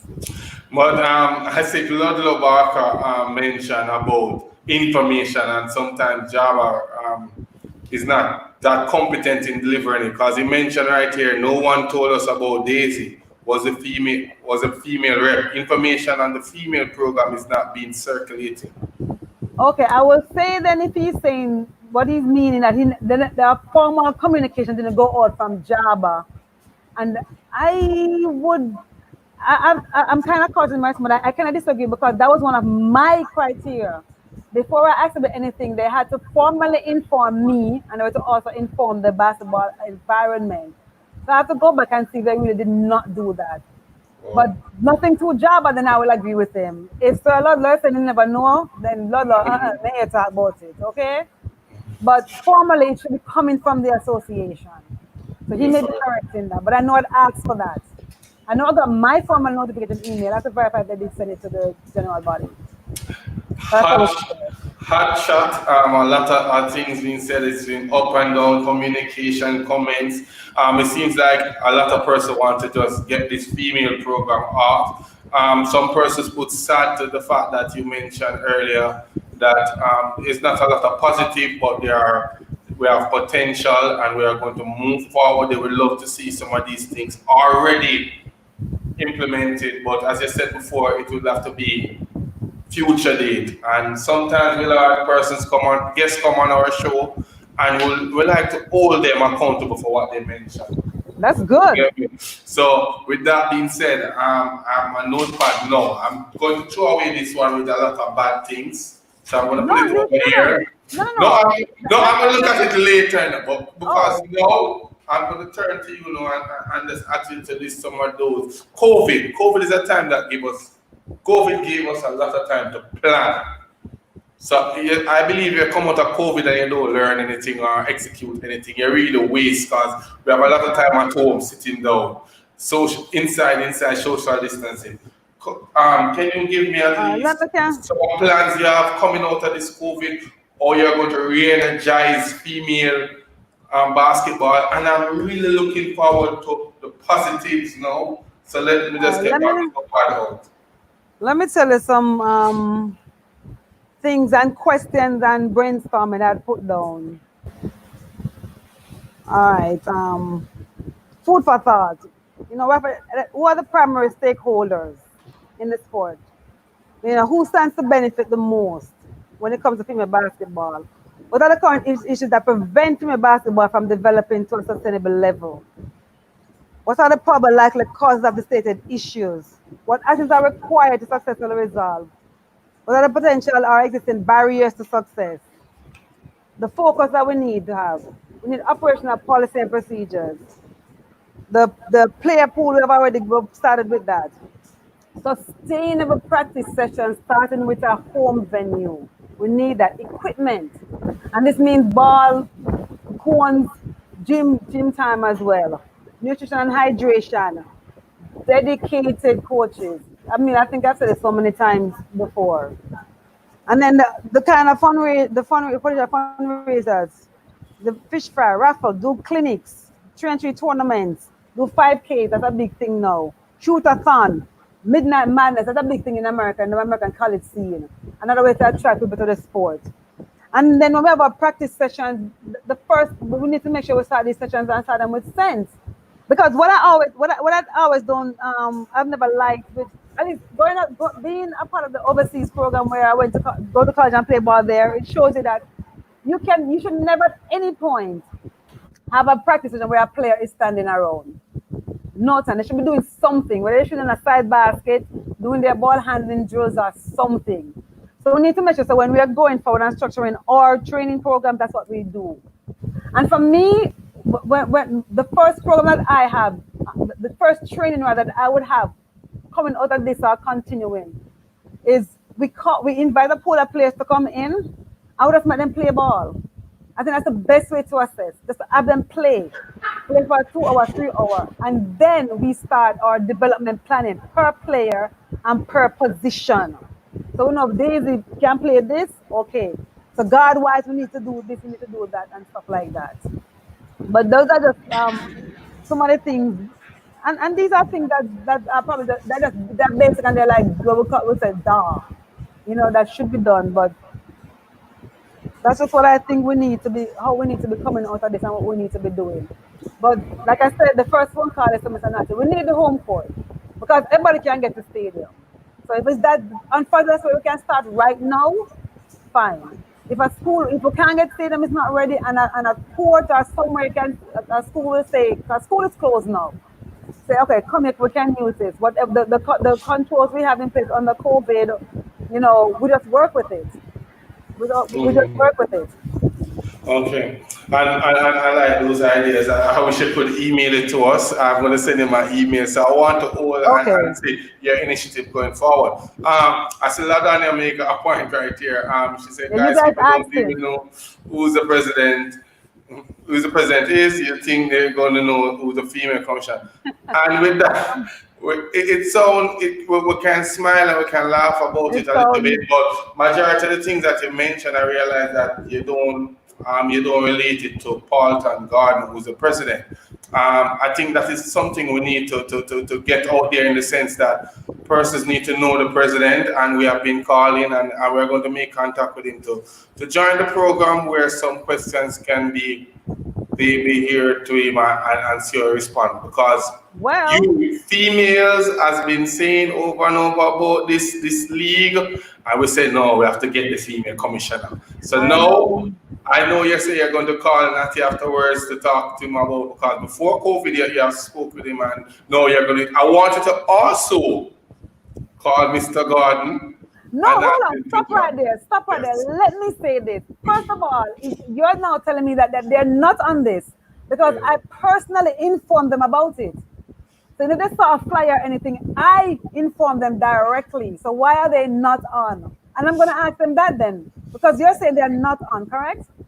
Yes, I don't. They can be viewing, but I don't see any comments from them. And I'm saying I also want them on the program itself, because the pace is not. A lot of persons don't know these persons. And Paulton, to me, I have conversation with Paulton. He's a cool fella and have good plans for basketball. But as you know, if the viewers don't hear from you, they don't see you. The buy-in. Yeah, they'll buy into things. So we definitely, viewers, we are going to try our very best.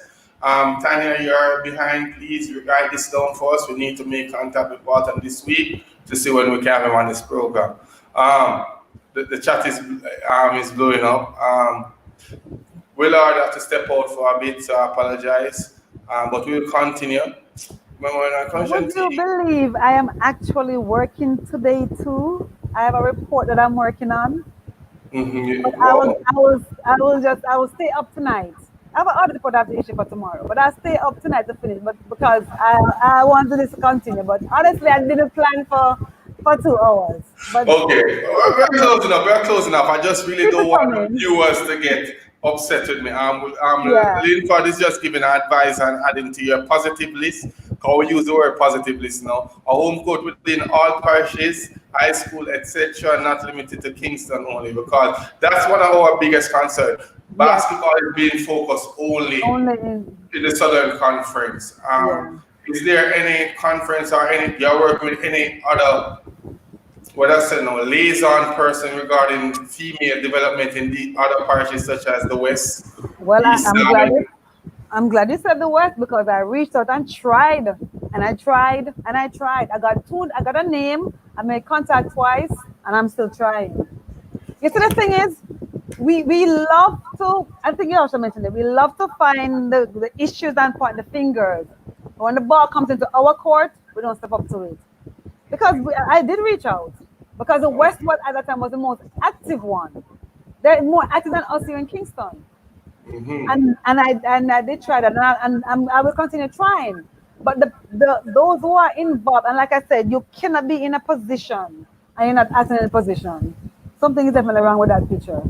Okay. But those who are involved, you need to be able to and be willing to do the work. Don't tell me that, okay, there's no female playing basketball in the West now. So get them to play the back then. And I said, I would bring a team down. I brought a team to Maypen once, and I thank those ladies for coming because people liked it. We got an opportunity to go to Maypen and play ball, and the ladies showed up. And they won against the guys. They did.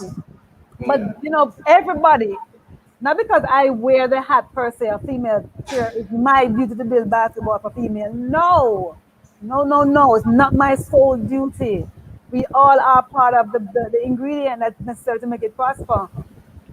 So if I said to you, say, I want to have a female game down in the West or in the Eastern Conference or wherever, don't give me an excuse. Because if I have to bring the 2 teams, I will bring the 2 teams and for the ball just to play. If you can't find a team. But the plan, that's what we want to do. And that's what we need to do. I once heard someone say that 2 men was trying to sell sneakers and went to this community. And they are saying no. The first person went there, the first man said that there's no market for shoes right here because nobody wears shoes, everybody's bare feet. However, the next man came back very excited to say, listen carefully, this is lovely. There's nobody with shoes, so we must can sell. There's no competition. So as I said, it's the mindset. There are nobody playing basketball in your community or your parish. Now is the best time to introduce them to it and be enthused about it. So we got to get that going. I say here, yeah. Now, I was saying, we're not looking for Simone Edwards or just a natty level ball players. No, we're not going to start out that way. None of us started out that way. Not one of us, no matter how good we may play the sport now or in the past. So we need to find a way to talk with these players, because every top person I see on the road, I stop and ask if they want to play basketball, you know. And the person they're going to say, oh, I don't know how to play. That's why I'm not talking to you right now, because I can help you learn how to play. Doesn't make them understand. I'm not looking for you to shoot 3-pointers every shot you get, or 5 blocks. No, we want to teach you the sport and make you develop a love for it.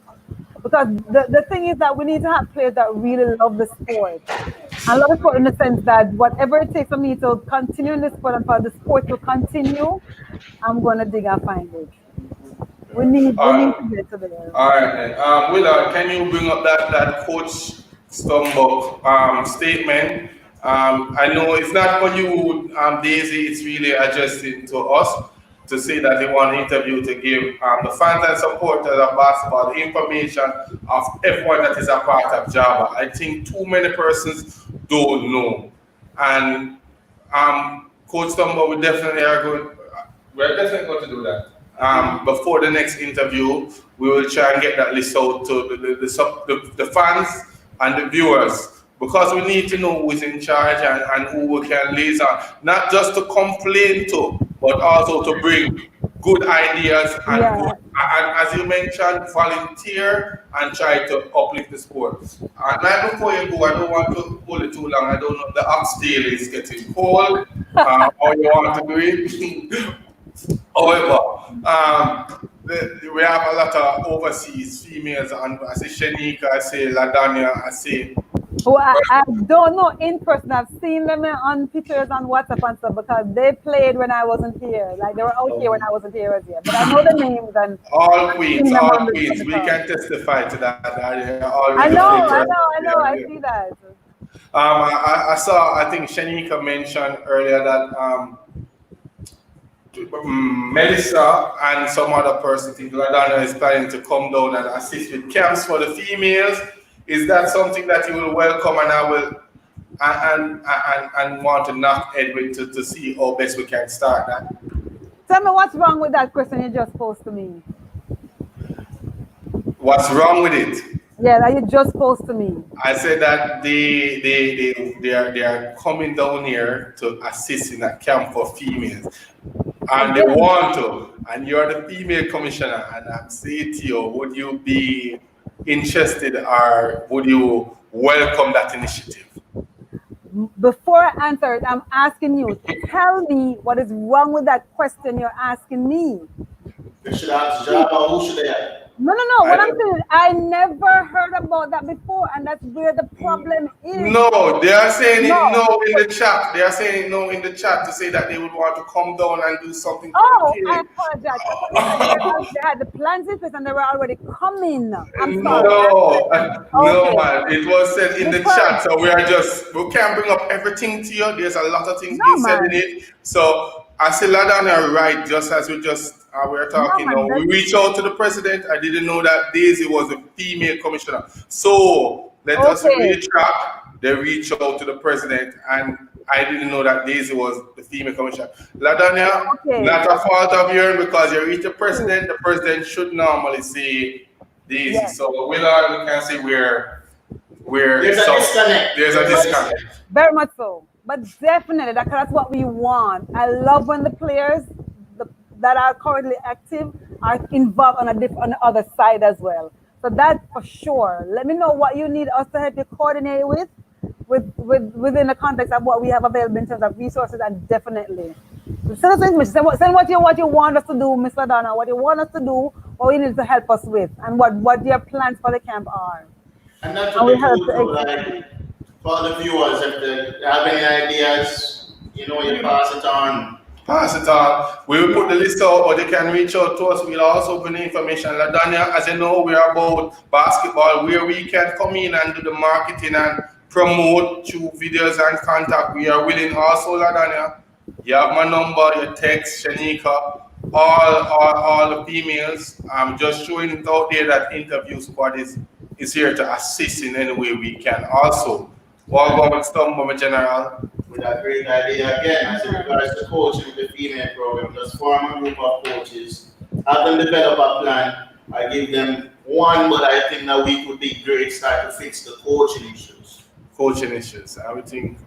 So, Shanika Smith, big up yourself. Coach Summer, brilliant ideas. That's an next person with a lot of vision.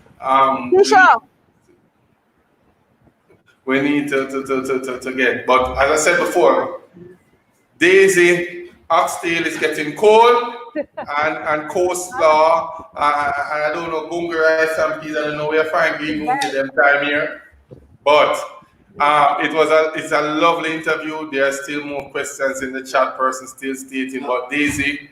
I give you 5 more. I give you 5 more questions. What time is it? No.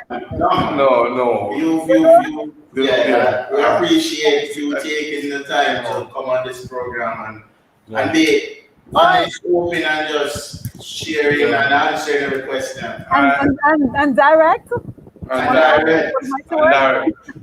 You're supposed to email us your plans going forward. We are going to get a job list to see who is the commissioner, who is this. So I will talk with Mr. Gordon or Mr. Natty in regards to that list. You said you are going to do a follow-up call and get them on the program for us? Yeah. Because the viewers need them. Preempt you and call them myself. Okay, but we just want to say...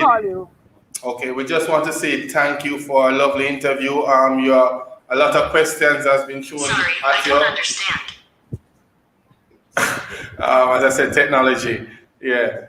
And you answer them the best of your ability. We know you talk about your love for the sport. You played volleyball, got a volleyball scholarship to go overseas. You play basketball overseas, come back, and when Mr. Natty she played netball also. When Mr. Natty approached you to assist with basketball, you were more than willing because you wanted to see this sport grow. COVID put a little damp on things. You're in a position from 2018. 2020 still not start yet, but we know we just hope that whatever plans and initiative that you have going forward, it will be properly executed. The basketball fraternity online is ready to work with you, and they're willing to do their part.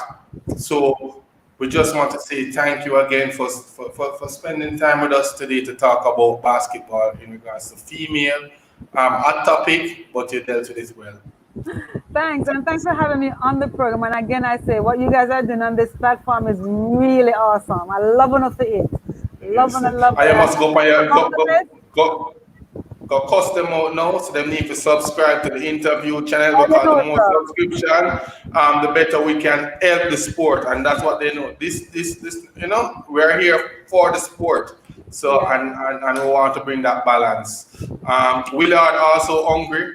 He's not, we are fat because he might nudge me, feed him chicken, but we're here. So Sunday evening, viewers, thanks for joining us.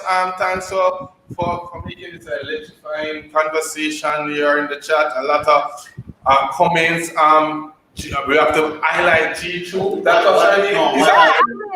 G2 is just listing names and persons. What I like is that I see more people tuning in for when we have females on as guests. Yes. That is a good point. Yeah, that is true. Rashida Akins is here.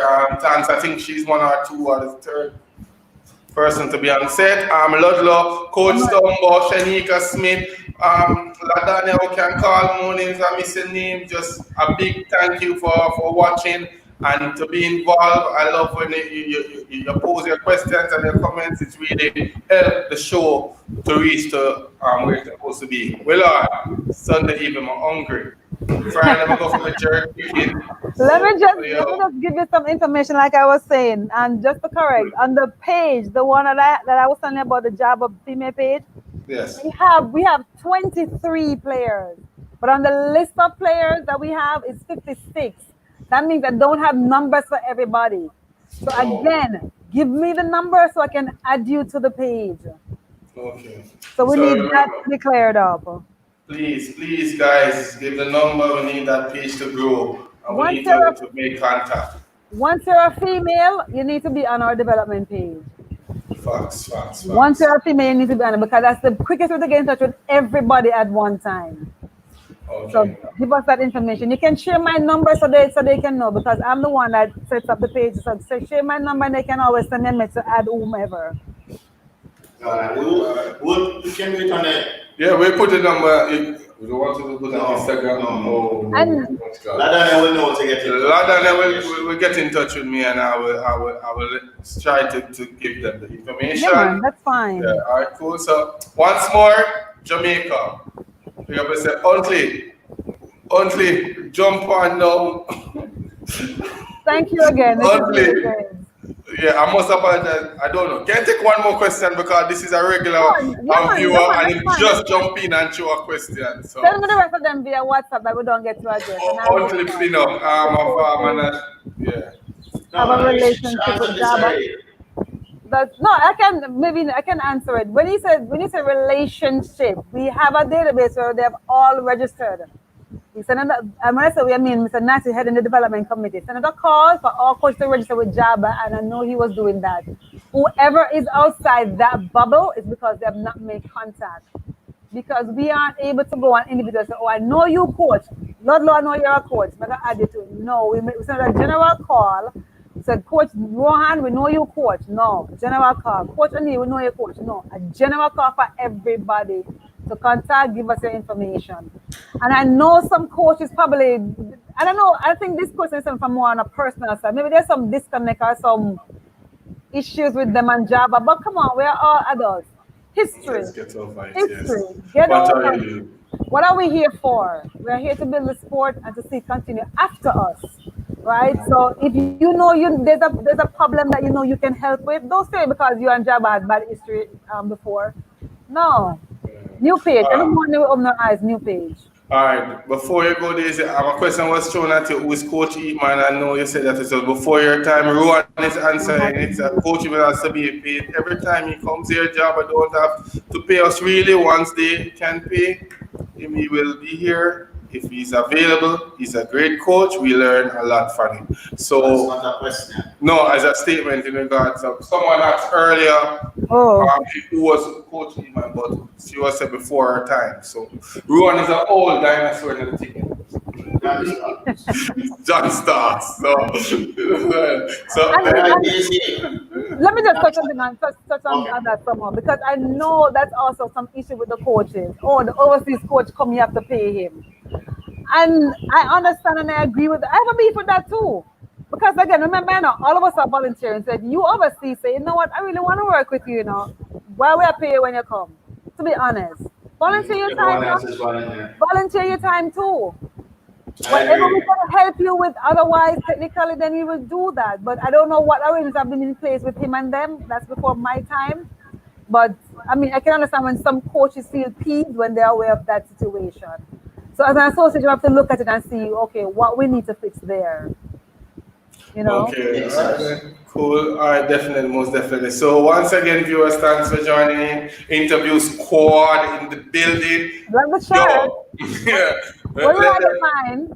You will get here shortly soon, right? After the COVID, we can meet up. Yes. Yeah, you should, as a fundraiser to host your paper date and all of them stuff there. For real, that's valid point right there. Thanks again for coming on with us. Thanks again. G2, make contact with us. Go on our Instagram page, like it, and message us, DM us. We need to get in touch with you. Are you very, very